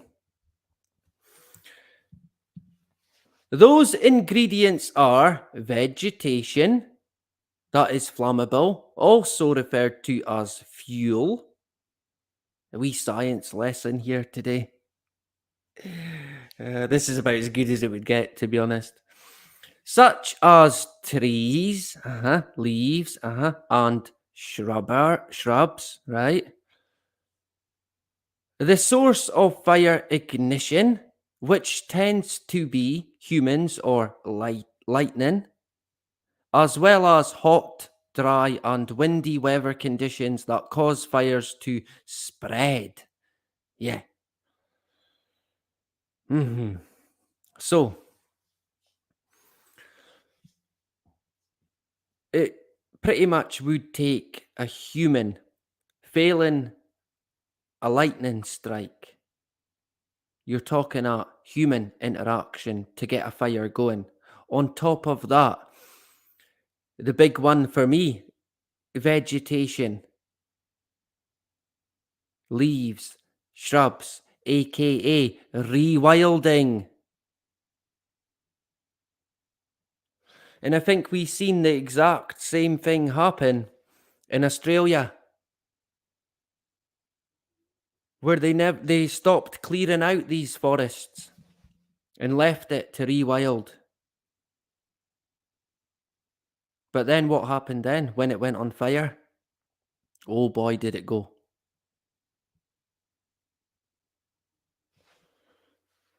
So what are they doing? Are they pulling the same trick in Canada now? All they've got to do is light it, and that's it. The rest does itself. If you add rewilding, the non-clearance, the extreme heat through spraying, probably. Not only that, the toxins that they spray, potentially creating an even higher, an even more flammable environment. Yep, the dog agrees with that one. I wouldn't rule it out. You can't rule that out.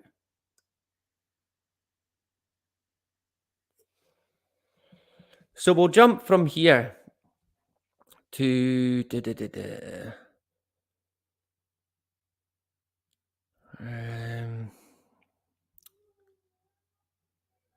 wait a sec. How does climate change affect the frequency, intensity of wildfires? Interesting question, right? Oh, Dardarius is in the hood as well. Good evening, Dardarius. Oh, Trinity88 in the hood. Good to see you. Did I miss anyone else there? I'm trying to multitask, but I can't. I'm hopeless. I know. We are rewild in Britain. Yeah, well, they've already started doing that in the UK as well. Even here where I'm staying, and there's not an issue with wildlife here. There's simply not. It's not a fucking city. It's not a fucking metropolis that we stay in. We pretty much stay in the wild in a small village, and they're rewilding a wee village. I mean, how does that even make sense? There's not an issue here with insects or animals or birds or anything like that, but they're still doing it. It's clear to see this is getting rolled out right across the board, no matter what. I mean, it's quite funny. People say, "Oh, it's good. It's for the animals and the bees." Yeah, there wasn't an issue here. We've already got that. We've got areas of green forest, you name it, in abundance. But still they've done it, and it's not near where I stay. But thinking of it now, where it is near quite a lot of houses. If it did go on fire, then yeah, there would be risk. Most certainly to a lot of houses there.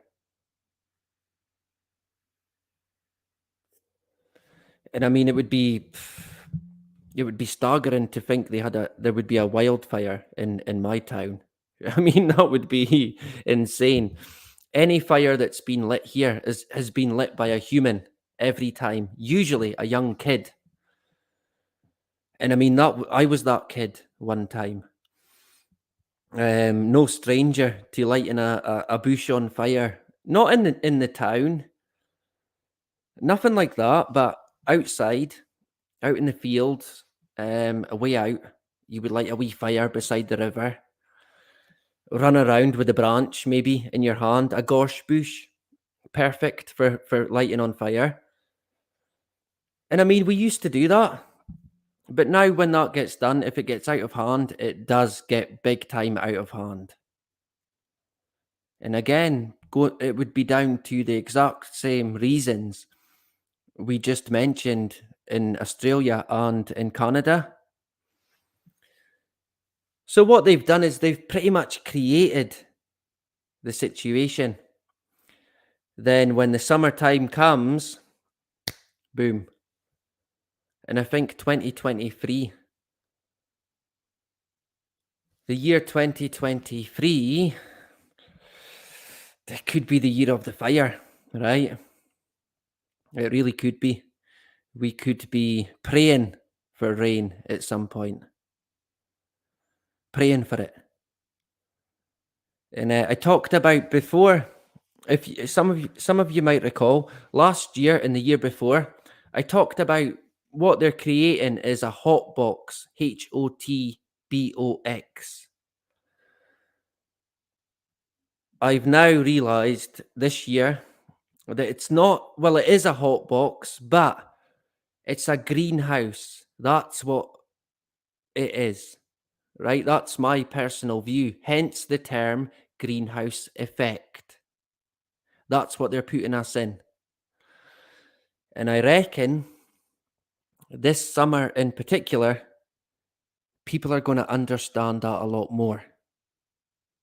The humidity is going to be through the fucking roof. And it is already, even for me, although I'm not used to. The sun? The sun? What's that? We don't know the sun in Scotland, right? So, let me get a drink. Experts say, them guys again, I mean, where would we be without these people? These experts. Who are they? I've got to buy them a drink, right? Yeah, of course you would never see them. That's for sure. Experts say the reason wildfires are so pronounced this year is because of our changing climate. Which which is creating the conditions for fires to break out more easily, more frequently, and more intensely. Flanagan said the amount of greenhouse gases in our atmosphere, including carbon dioxide and methane, has increased due to human activity. All that driving to work, right? Look at what you've done, eh? Honestly. So, has increased due to human activity. Are we sure about that? There's no debate. It is that and that's it. There's no room for debate anymore. Debating is a conspiracy theory. We don't need it, right? Look out for it. So, has increased due to human activity, right? And it's warming the planet at an alarming rate.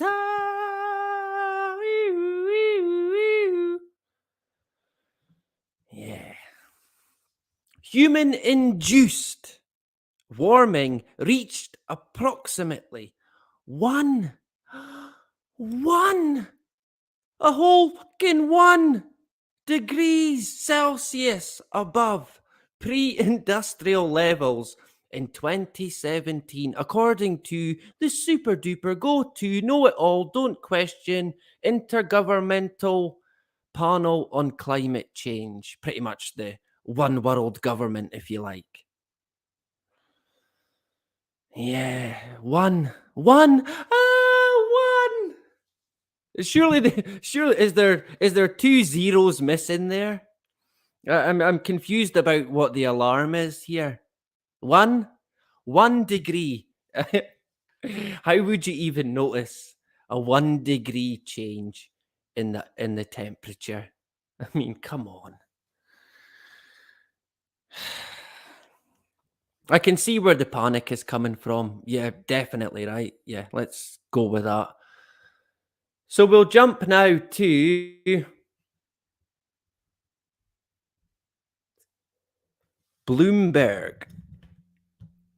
Bloomberg, UK. Yeah. Why do we always get robbed? And I can't even see. I don't want to accept. I know what I'll do. Where there's a will, there's a way, right? No, I do not accept your fucking bullshit. Why should I? F off. Stealing everyone's fucking data. Honestly. So, yeah. The whole kind of point of tonight's stream is trying to point out what I'm seeing. And at the moment, what I'm seeing is a clear agenda being driven to a solution. That solution being geoengineering. In particular, stratospheric aerosol injection. What, like chemtrails? Exactly like that. Shock horror. But of course, they'll use balloons to do it, right? Like the Chinese spy balloon.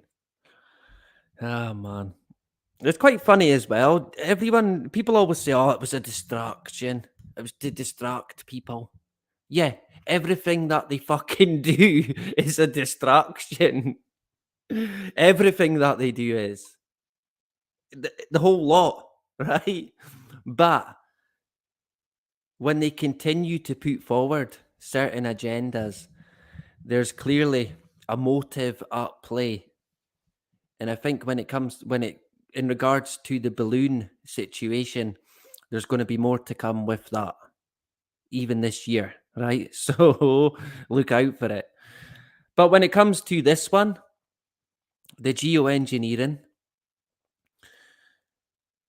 for me, I can see where it's going. And as each day goes by, especially now, given the summertime is here, the wildfire season has well and truly engulfed the planet. The media is going to be saying, look, we're in big trouble here. What are we going to do? What are we going to do? Let's put some pressure on, I don't know, the government.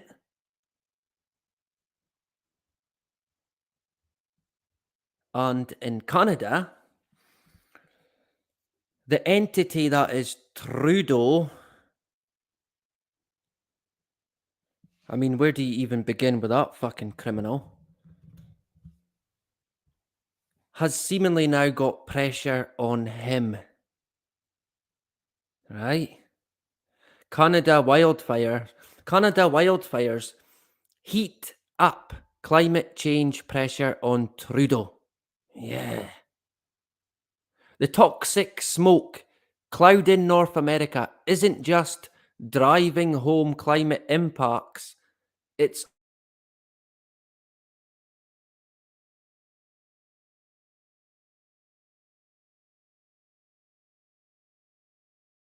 reducing fossil fuels. What? Toxic smoke, wildfires, pressure, fossil fuels? Of course, yeah, it's 2023. Of course. Wildfires issue, solution, halt all fossil fuel production. Of course. Of course. So the pressure is there. Now think about it as well. What's Trudeau going to do? What is the options going to be on the table for wee Trudeau? Of course, it's not going to be his decision. Trudeau's not the guy behind the climate change agenda. It's really coming from the top, right from all the robes, whatever you want to call them. The very top. The very, very, very, very, very, very, very top. Even higher than the Rockefeller entities themselves. Of course, the real people you would never see. The real, true people that pull the strings. I think people refer to the group of 300, the black nobility, potentially being the number one entity that pulls the strings. I wouldn't rule that out. Someone's pulling the string, clearly. The black nobility is one I don't think we've got into it before, but we will. Maybe even next week, right? We've not kind of deep dived into that kind of area in a while. So I've missed it. I think I've missed it, right? So we might go back and have a look at some of these entities, the bloodline, the family, the black nobility. Of course, the name not being in reference to skin color. Nothing to do with black people. Probably more to do with how dark they are, how evil they are. So the pressure, the masses are going to be putting on the pressure, right? You must do something now. You must act now. And of course, there's only one fucking solution. We stop living as we live now. And of course, the bonus, the Brucey bonus, geoengineering to appease the masses. Hooray! Yay, no more wildfires, just ice age. Hooray! Yep, that's where we're heading. So the pressure is going to be put on. Orchestrated pressure by commissions, groups, entities, celebrities, you name it, all the usual actors who will then come out and say, Geoengineering, Geoengineering, Geoengineering. And the sheep will willingly dig their own grave. Straight up. As history has proven time and time again. Oh, what have I done? Let's get rid of that. We're jumping back now to... Oh, Ian Marr in the hood. Good to see Ian. A pleasure. We're jumping back to February. February? Are we going with that? February. That's what I say. And I'm not having it any other way, right? We're going back to February. Seems like a lifetime ago, that. February, to be honest. But there you go. What's my dog doing? He's all good. We're all good in the hood. He's sitting listening. I think he's waiting because Muggins here, yep, you know the rest, has got to walk. Oh, I better watch what I'm saying. There is a certain word that if I do say, he's going to come over here and knock everything down. He's looking. But once I'm done here, I'm going to take him out and hopefully it's going to be clear. I'll take my binoculars and do a bit of stargazing. See if I can see any wee green men, right? Of course, I won't hold my breath there. So, jumping back to February 2023, CNN. This controversial climate solution could be exactly what the planet needs. Oh, fucking hell. I'm going to have to start that again. Oh, man, it's late, right? This controversial climate solution could be exactly what the planet needs. Or it could be a colossal disaster. Now, which one do you think it's going to be? That'll be fine, right? It'll be cool. It'll be totally fine. Bill Gates is funding it. Soros is going to help. We've got Bezos to help. Don't forget Elon Musk. Maybe Donald Trump can help. He can fly one of the planes himself. Hooray! Of course not. It will indeed be a complete and utter disaster. And not by fucking accident either. And you can take that shit to the fucking bank. Excuse my language. But this really it boils my blood. Headlines like this, honestly. If we can believe what they tell us about the potential unintended effects of geoengineering, we are in deep, deep, deep, deep shit. And I've said it before and I'll say it again. I'm not talking about a wee bit of rain here. I'm not talking about a wee bit of heat. I'm talking about weather that you could not even fucking imagine.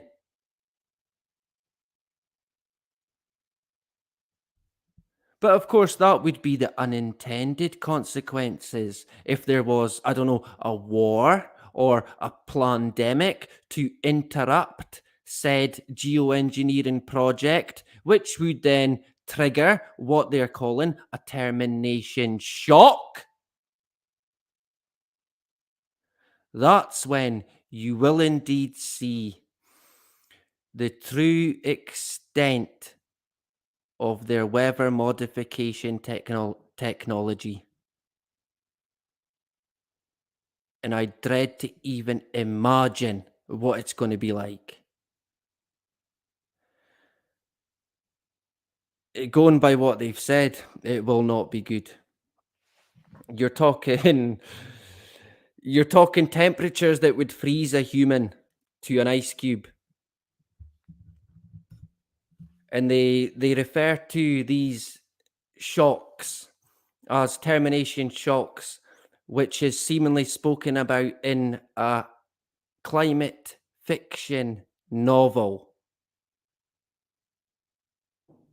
It's already there in the books, in the climate fiction world, which some people don't even know exists, but it's there.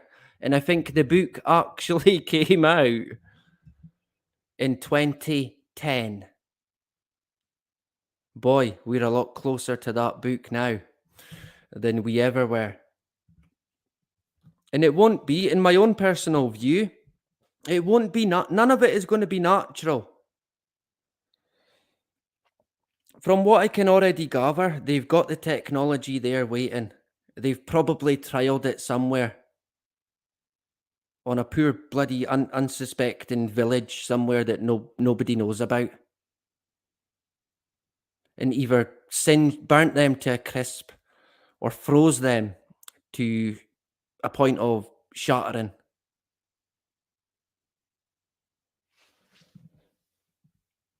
And I mean, I don't know. It sounds a bit far-fetched, right? It sounds a bit, I don't know, like the movie Geostorm. There's one I want to watch as well called Polar Storm. It came out in 2009. We might have a wee look at it in a bit. Has anyone seen it? Possibly. Maybe Frank, right? Of course Frank's seen it. But again, jumping back to the article. Of course it's going to be a disaster. This is what the powers that be are good at, creating a disaster. They are one big fucking disaster. Let's face it.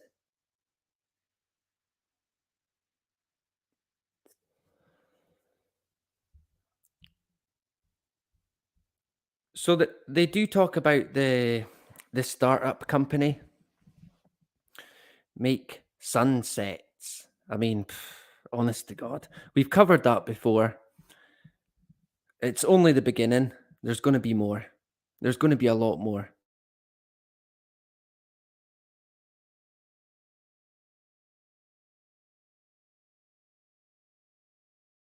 Petrol and diesel, that's going to be stopping. So where do you think it's going to go? It's going to go into what they call green solutions, right? AKA geoengineering. Hooray!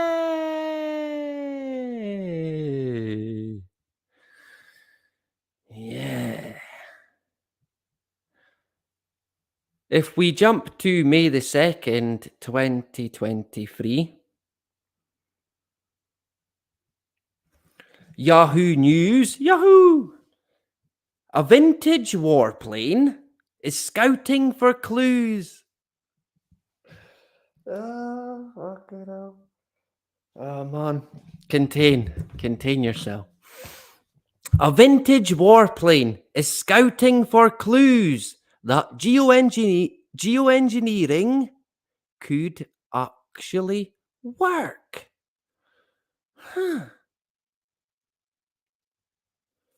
Right. A vintage warplane is scouting for clues that geoengineering could actually work.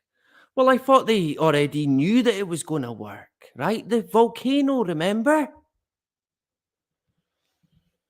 Yeah. Now, would you, Adam and Steve. Hmm? Who would have thought that on this aircraft is the logo of NASA? Huh. That's strange. I thought they were a space aid. Don't be fucking stupid. Not a space agency. Simply not.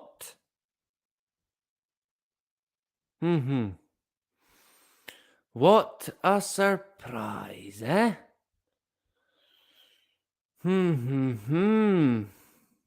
Thank God NASA were there. We're so lucky. I wonder how much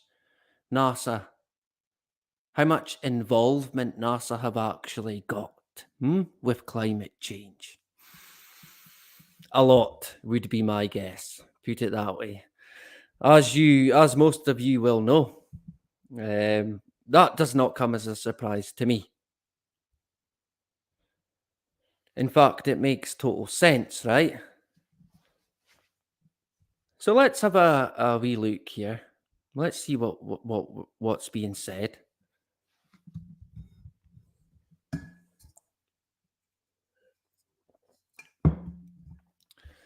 The retrofitted warplane used for the SABRE mission was once a B-57 bomber and is now designated a WB-57. The W stands for, you guessed it, weather.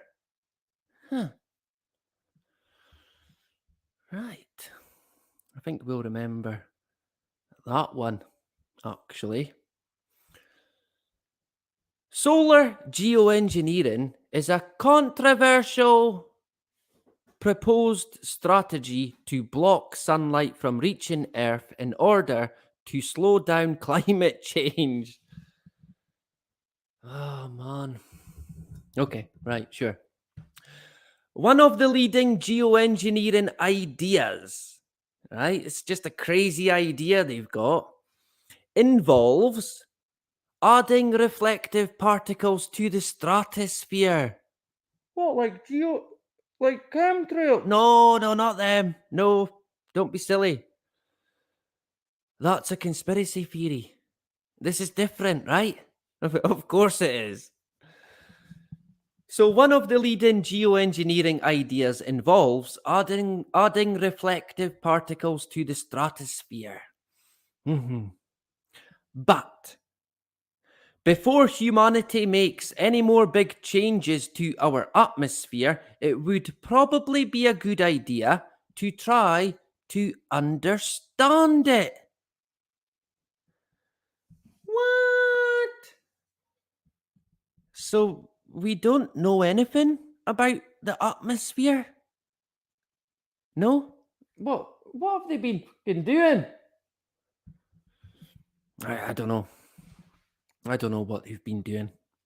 I guess we need to do more. We need to do more research, right?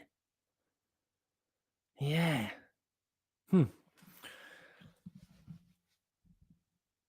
So where did I get to there? It would probably be a good idea to try to understand it. Yeah, no shit, right? That would be pretty much very important. Before you go tampering with anything, you've got to kind of know what you're dealing with, right? Makes sense? At least that's the idea behind a recent National Oceanic and Atmospheric Administration mission involving a retrofitted bomber aircraft from the 1950s. Right. So NOAA then, right? But it didn't say NASA. But of course it's NASA. It even says NASA on the fucking plane. See, a lot of the stuff they point to NOAA, but it's NASA.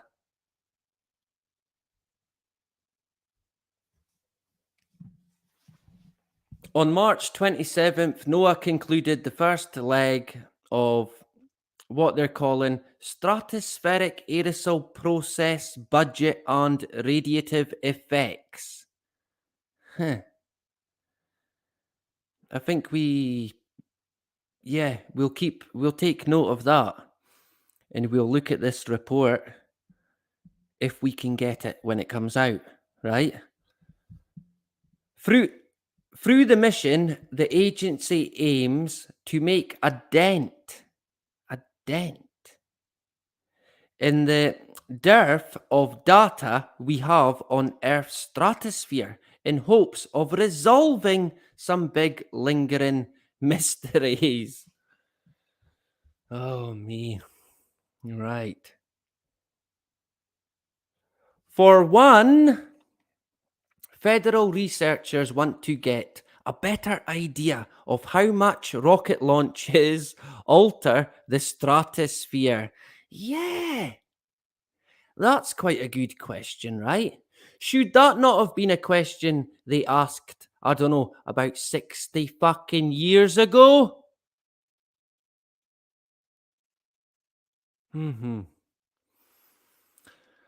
Another question. What proportion of what's floating around up there comes from meteorites?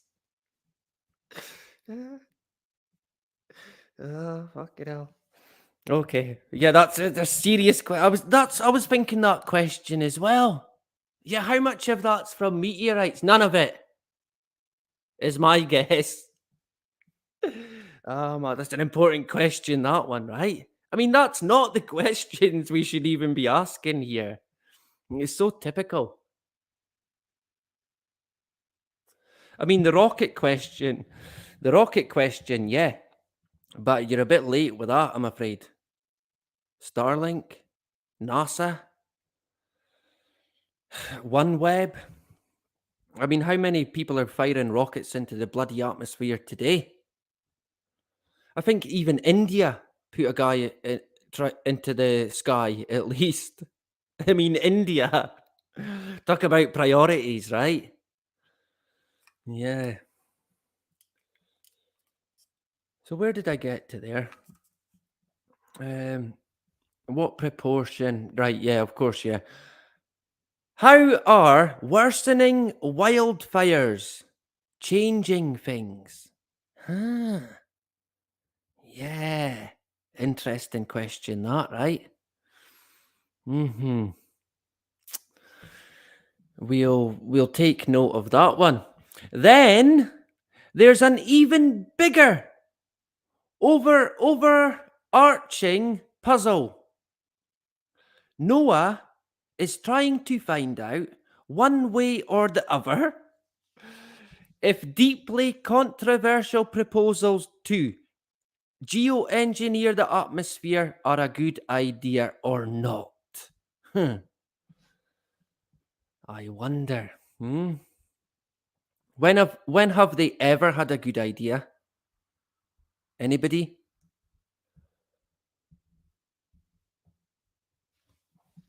SABRE is happening because we want to have a baseline of the stratosphere.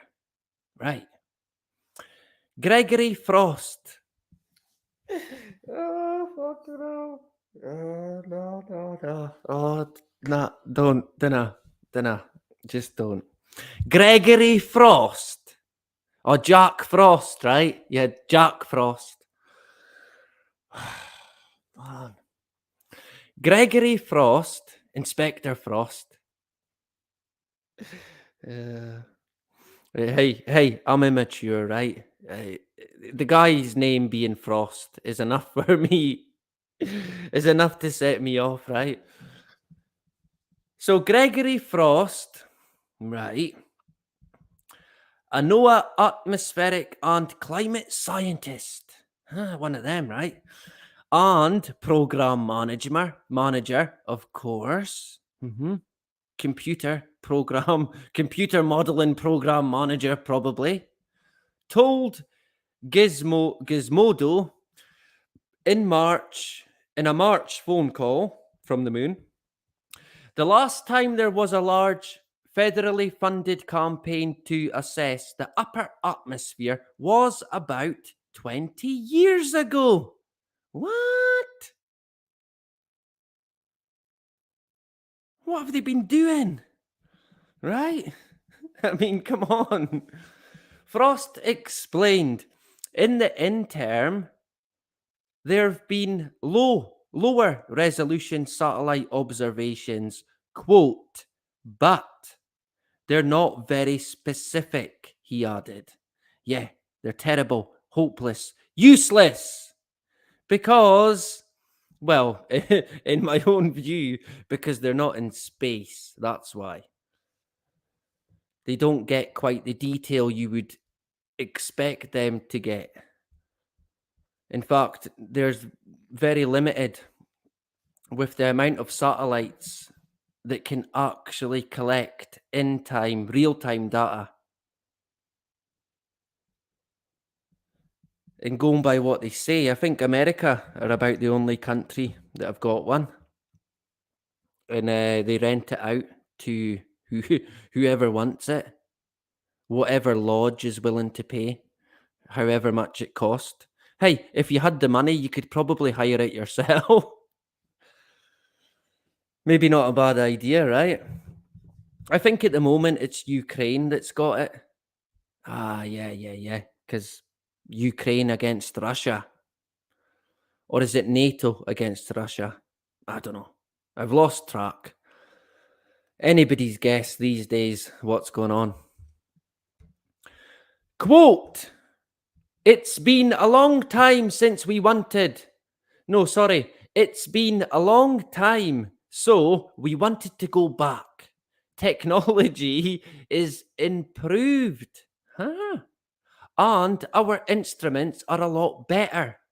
We're able to measure things we couldn't measure before. Huh. Wait a minute.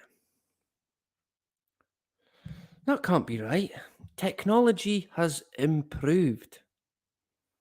Technology is better today than it was back then. I'm confused here because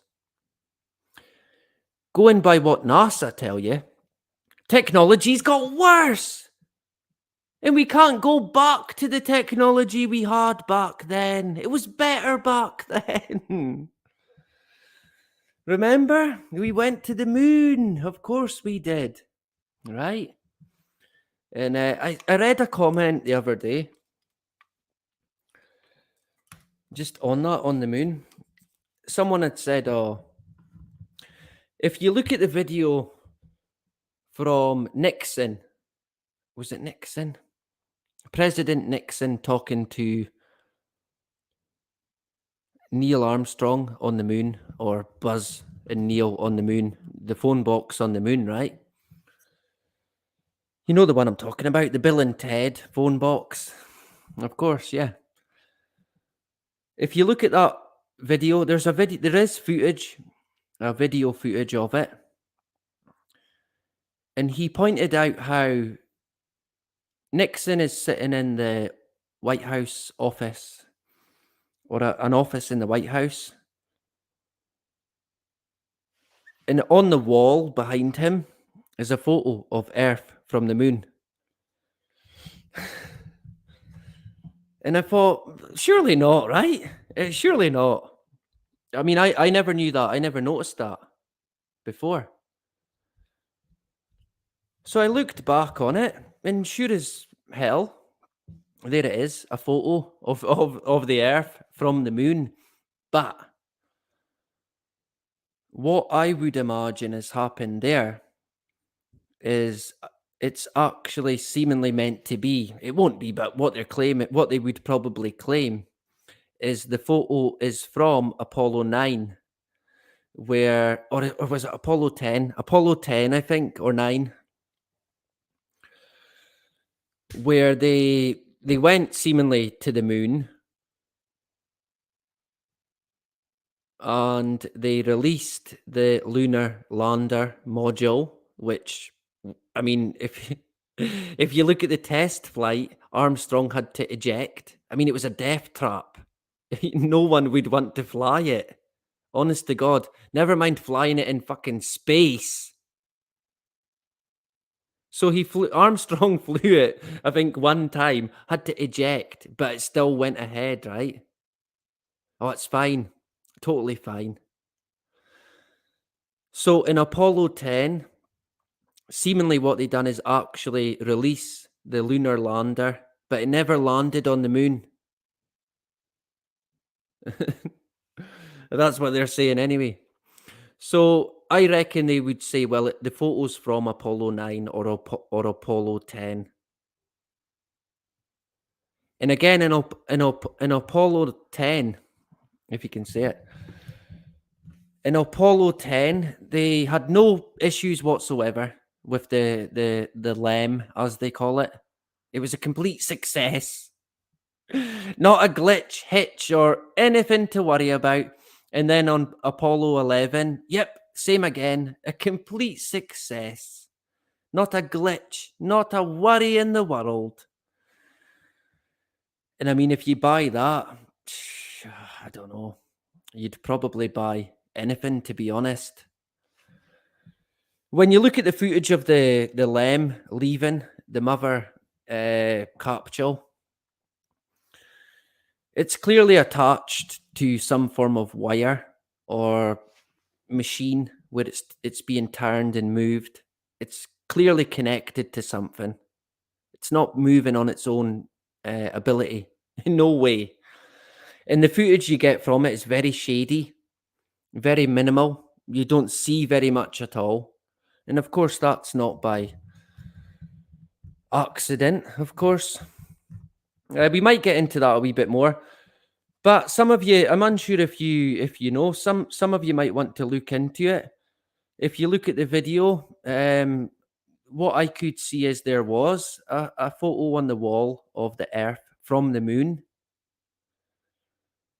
So what I want to try and find out is, what is the photo? It can't be a photo from Apollo 11, right? Because Nixon's on the phone to Armstrong, who's seemingly on the moon. And the fact that they even made the phone call, the fact that people believe that, I find quite staggering. A landline phone call to the moon. A landline. Oh yeah, it was Trinity Lodge on the moon, right? Of course, yeah. Oh, I see frogs in the hood. Good to see frogs. Dardarius as well, yeah. Rich, Zoo Scott, Justine, Trinity 88.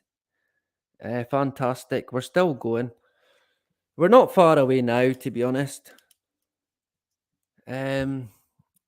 So yeah, funny that, right?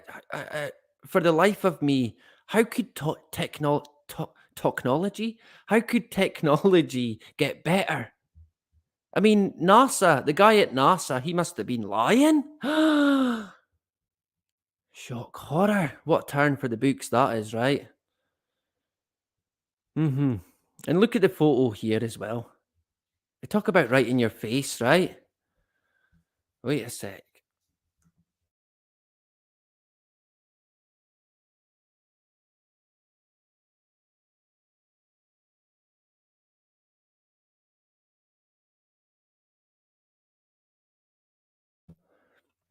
There we go. We're back again. My daughter, back again, wanting to say hello.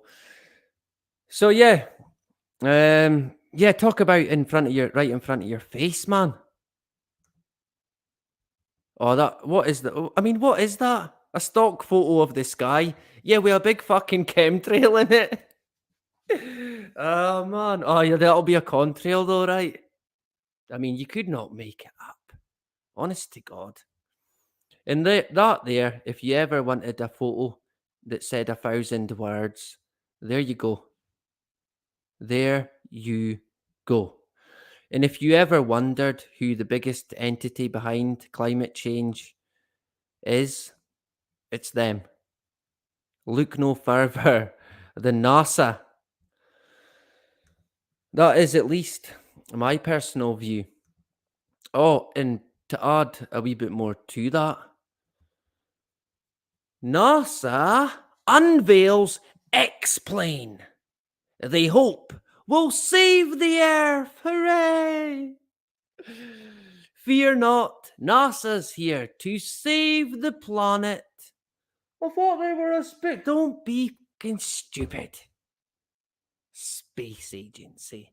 Who are these people that think NASA are a space agency? Since when? Oh, the ISS. Yeah, that's not in space. Yes, it is. No, it's not. And I've had this argument. I've had this argument with people who seem to think the International Space Station is in space. Well, it's not in space. Going by what NASA say, it's in what they call low Earth orbit. In my own personal view, it's not even in that. But that's another story altogether. And we'll get into that another day.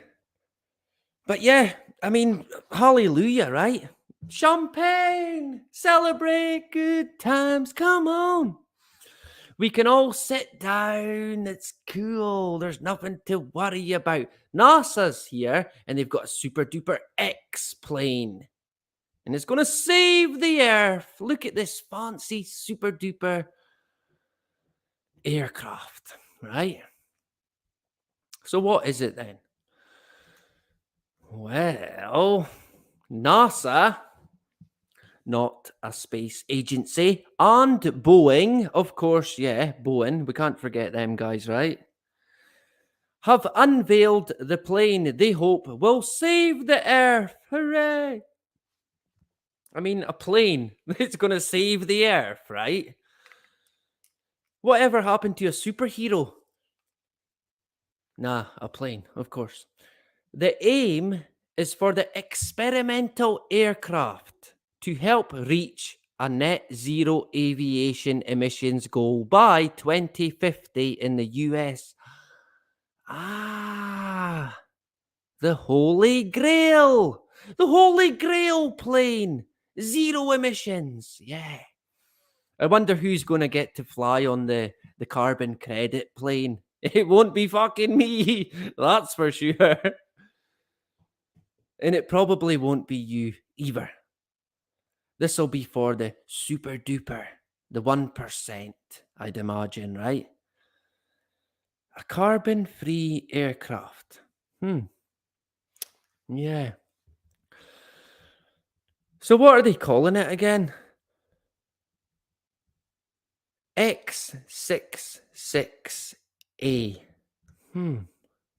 X66A. Yeah, we'll keep that in mind, right? Interesting name for a plane that's going to save the world. Hooray! Yeah, sure it is. It's 2023, right? We'll go with that.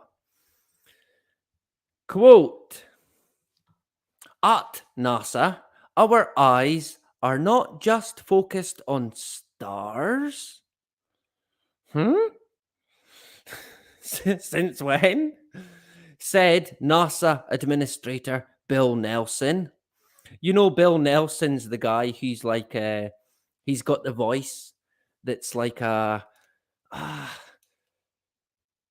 it's like a Hollywood movie trailer. You know the voice. I can't do it. I'm not even going to try and do it. It's like a blockbuster voice he's got. Perfect for the job. Bill Nelson. Quote, the sustainable flight demonstrator will help shape the future of aviation. A new era where aircraft are greener, cleaner, and quieter. Oh, fucking hell. Oh, yeah, it was the noise. It was bloody noise. That's been the biggest issue. That bloody noise, right? So greener, cleaner, quieter, and what's going on here? And create new possibilities for the flying public and American industry alike. Yeah. So again, I guess we can thank NASA, right? We're so lucky. How lucky are we that NASA are there? Very lucky. Let's go with that. We'll jump into. Oh, what have I done? I always do that. Sorted. We'll jump into the chat. What am I doing? Remove. Right. And we'll go into the chat.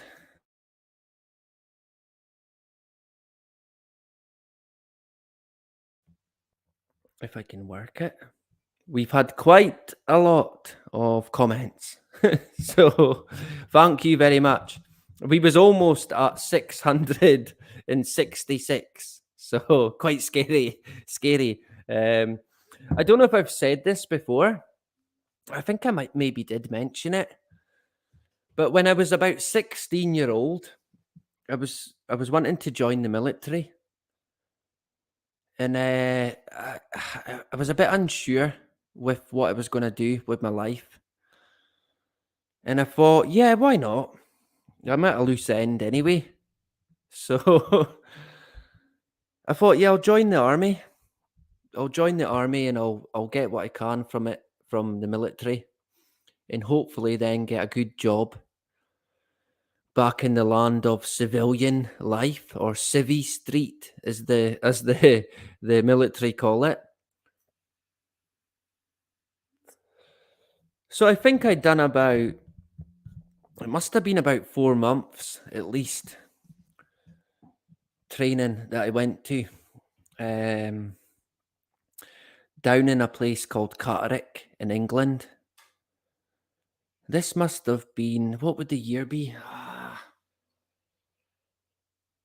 I think probably 2005, 6. And I mean, to be honest, I was quite good at the job. I was fit and very active, very, protective of my nation. Perfect, basically. And I was very fit. I was very good at running at the time. And I thought, yeah, why not? I mean, protect my country. So I set off, and I shocked quite a lot of people by the the decision that I made, probably even myself. And I was about 4 months in, and I started to have issues at home. My brother was not well. My dad, due to my brother not being well, also being unwell. So I decided to leave it. And to be honest, I'm unsure as to why I actually did decide to just call it a day. But due to the situation ongoing at home with my brother's health and my father's health, I got what you call a medical. Was it a medical? It wasn't a medical, but I did have medical issues at the time. I pulled a ligament in my knee while on exercise, and I became a real casualty in in an exercise situation. I landed on my knee badly and pulled a ligament. And during the 2 weeks I had off, I realized that I was actually probably needed at home. So when I went back, I had to kind of bite the bullet. And I said, look, explained the situation, and they weren't happy. They didn't want me to leave. They tried their best to persuade me, buttering me up to all sorts. I remember one of my reports, it said, William is 16 He's the youngest recruit in the platoon, and he puts the older men to shame. That's genuinely in a report that I've still got today. So I was very good at it, and they did not want me to go. But I knew what I needed to do, and I needed to go back home. I wanted to be there to help my dad in particular. So I did in the end. I got what they call a compassionate discharge. I've still got the certificate today. I think I done about 128 days service. That was about it. That was my whack. And I'm always glad. It's funny how things pan out. I'm really glad that I did decide against it. And the people, the section that I was in kind of turned against me as well. And I thought, well, fuck you. I mean, I was needing help from people. I didn't get it. My family was in a bad way. So I done what I felt was the right thing to do at the time. And I'm glad I did. I'm really glad, looking back, that I did. But the point I wanted to say, and this is honestly, you might think I'm making this up, but I'm not. This is the God's honest truth, right?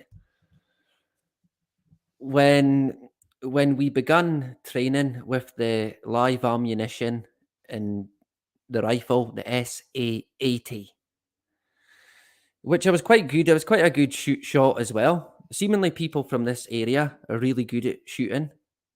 I don't know why that is, but they are. And I kind of like the idea of maybe being a sniper. Not today. I don't know what was going through my mind at the time, to be honest.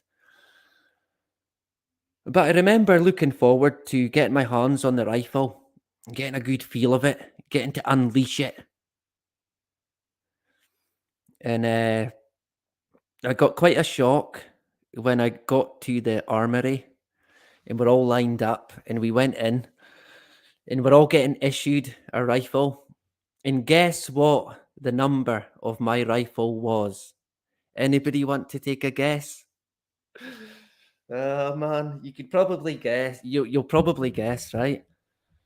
Honestly, I could not believe it. I thought, what the? And I remember people saying, I'm not going near him. I'm staying away from him. It was indeed 6, 6, 6. I shit you not. Man, I can laugh about it now, but I remember thinking, wait a minute, why is this even a number here? Surely we shouldn't have it, right? But of course, it's a number like any other number. And I mean, I laughed at the time. It was nothing. It meant nothing to me, to be honest. But interesting looking back. And I always remember a Welsh guy in particular saying, wow, his rifle is 6.66. I'm staying away from that guy, right? I suppose if you were going into battle, it would be a good way to scare your opponent, right? But I'll never forget that, honestly. And hey, I could have easily not told you that, but I'm a very open person. My life's an open book. It might be a bad idea, but it's the way I am. It's the way I've been brought up. I don't hide anything. And thinking back, I'm really glad that I left when I did. Part of me was unsure. But as time went by, I knew it was the right move. I would have probably been another dead British soldier in Iraq at 18, probably. And I mean, to what end? To what good would that have been? So I was clearly fast asleep back then, right? Clearly. I don't know what I was thinking. Thinking that I was Action Man. But to be honest, I was more attracted to the physical side of it all. I didn't want to shoot anyone. I didn't want to kill anyone. I liked the idea of going on exercise. I liked the idea of working in a team. I liked the idea of keeping fit, but I certainly did not like the idea of going to war. I'd have probably been a runaway, a conscientious objector. I'd have probably been shot on the front line if I wasn't fast enough, right? So yeah, that was the number I got. When I left, I actually came out, and one of my best friends at the time, he was doing he was going on to do a college course, a maritime course for the Merchant Navy. And I thought, well, yeah, I'm not doing anything, so I'll do that. So I went on to do that. And then I ended up working in the North Sea for about 2 years. And then I jacked that. And then I jacked that because I wanted to come ashore. Working at sea, spending half of your life at sea, it's not for me. It's not for everyone, I can assure you. So I'm glad as well that I came ashore. And after that, things started to happen in my life. And it's funny when you look back, everything seems to happen for a reason, right? Everything. So we'll jump into the chat. Anyone else been in the military, in training, and had the rifle that was 6.66? Just me. That's going to be worrying now, right? We're going to have 10. We're going to have a 10 unsubscribed. He's the devil. He's definitely the devil. Oh man, I don't think I've ever encountered the number since, but I don't know. Interesting. Interesting times, that's for sure. So let me see what are we saying today, folks. Um.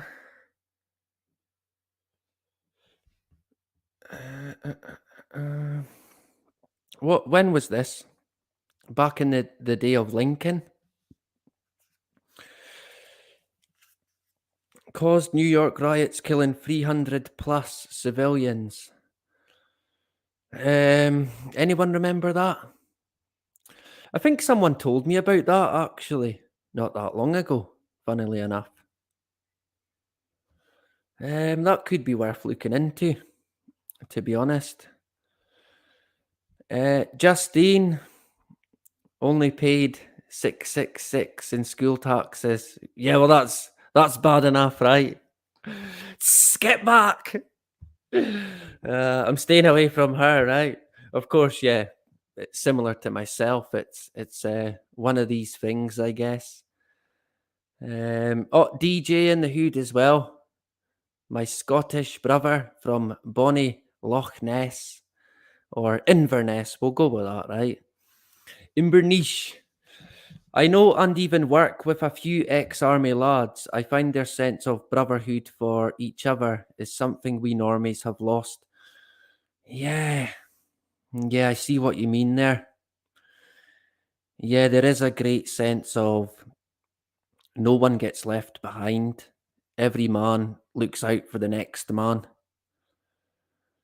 I remember that sort of being installed into you, even in training, as you're part of a platoon, part of a regiment, but also broken down into different sections where you're all looking out for each other. And they actually have a system called a buddy system, if I remember correctly. And basically, every man's got another man that's there in their section or platoon to help them out. So when you're getting suited up or geared up, whatever it may be, you're there with your guy to, oh, do you know this?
Ah, there we go.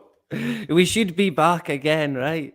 This time it wasn't the children. This time I can't blame them. It was stupid old me. And do you know what? I took the charger through at the beginning, but what did I not do? Plug it in. One of these days we're going to get it right. Do you know what? I was going to just call it a night, but then I thought, nah, I'll go back and say cheerio, right?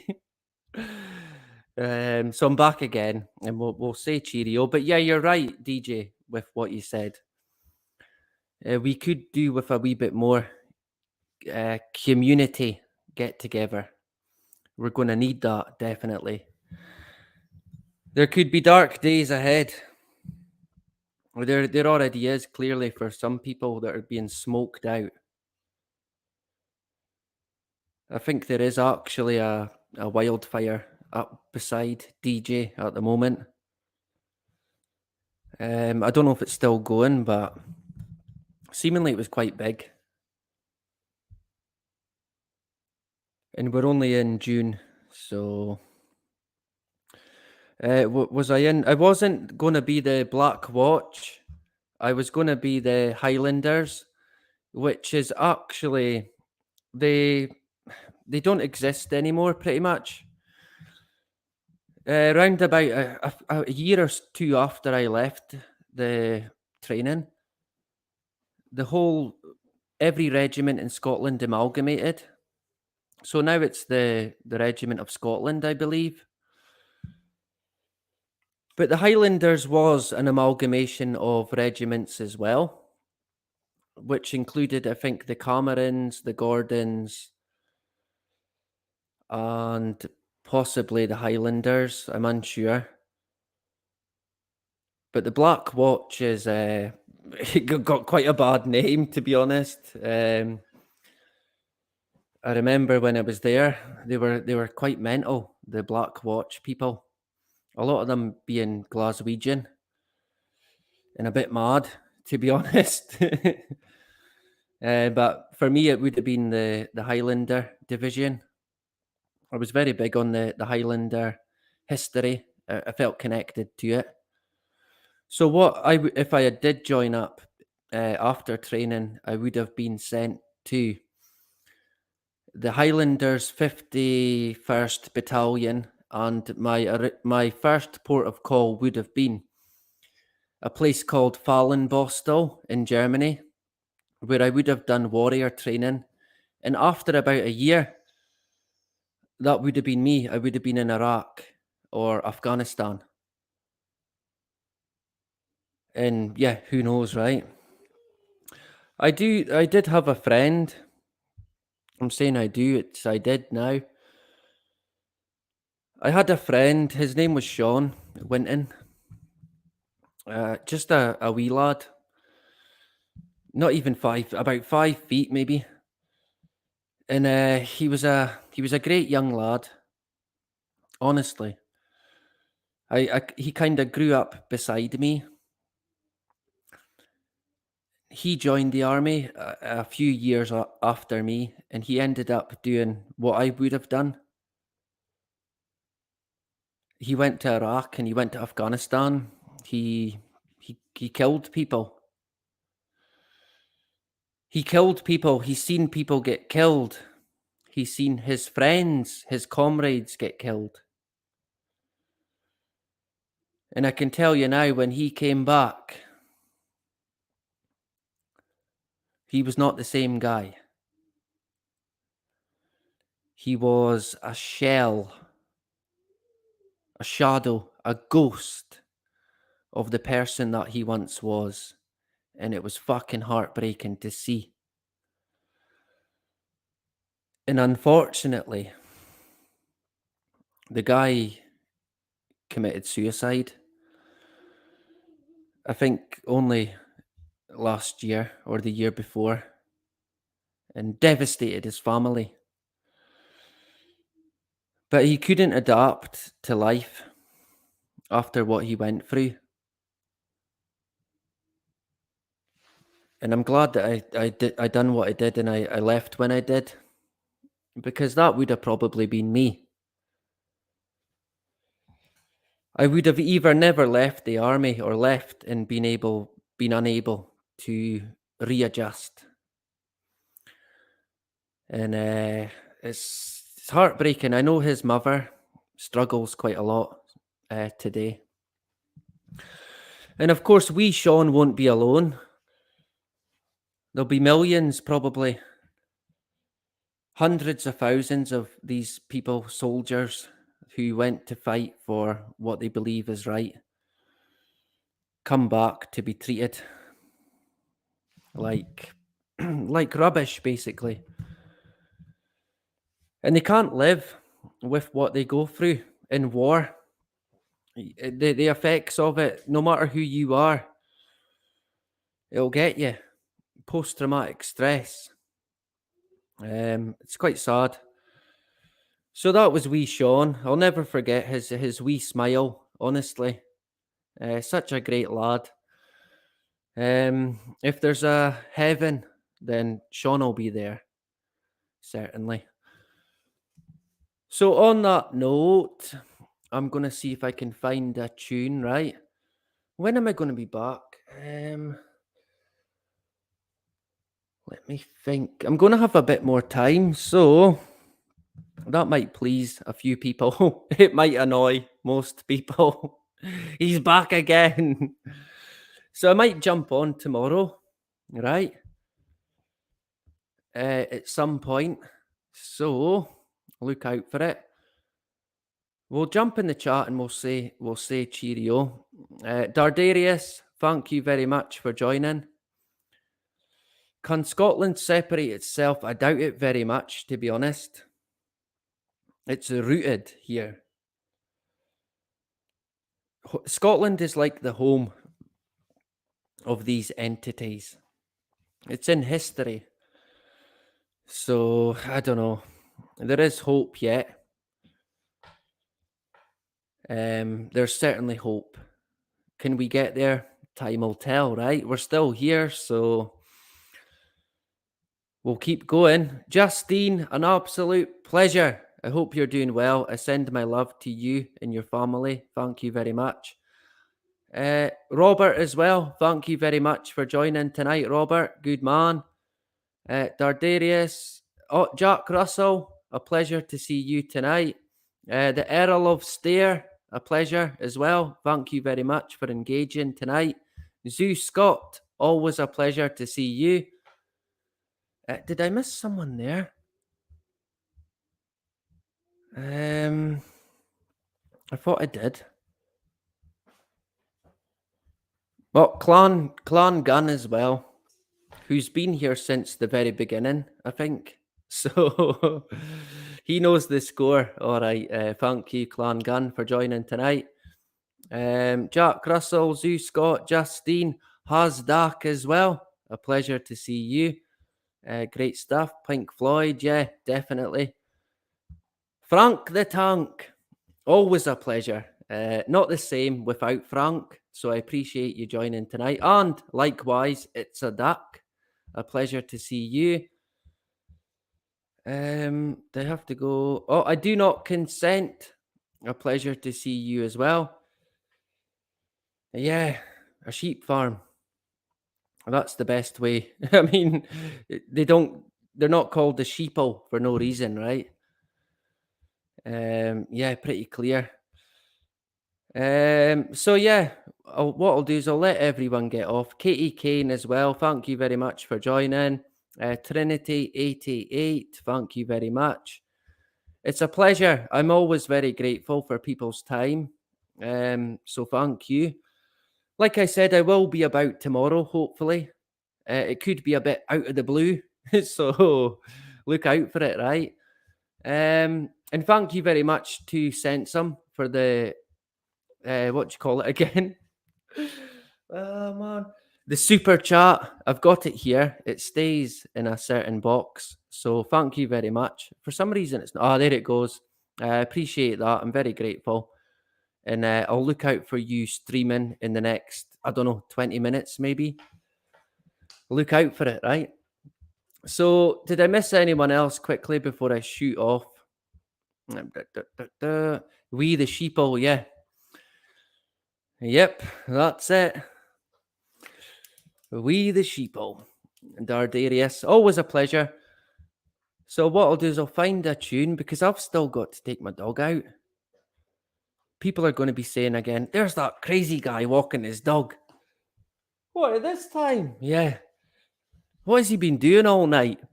Talking nonsense on YouTube. That would be about it, right?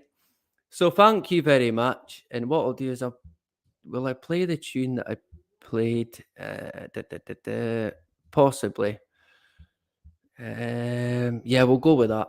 So, like I always say, not for 1 split second live in fear. Don't do it. Don't buy it. Don't let anybody get in your way. Nobody. And like I always say, no matter what, no matter where, do not comply. And that is about it. Bye-bye. At a rehearsal for the Trooping of the Colour on Horse Guards Parade in London, the heat was too much for some.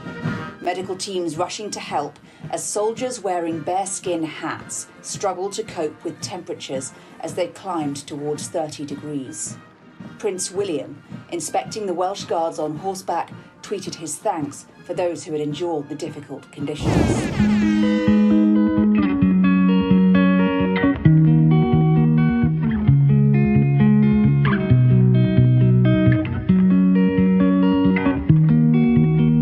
Wearing bearskin hats.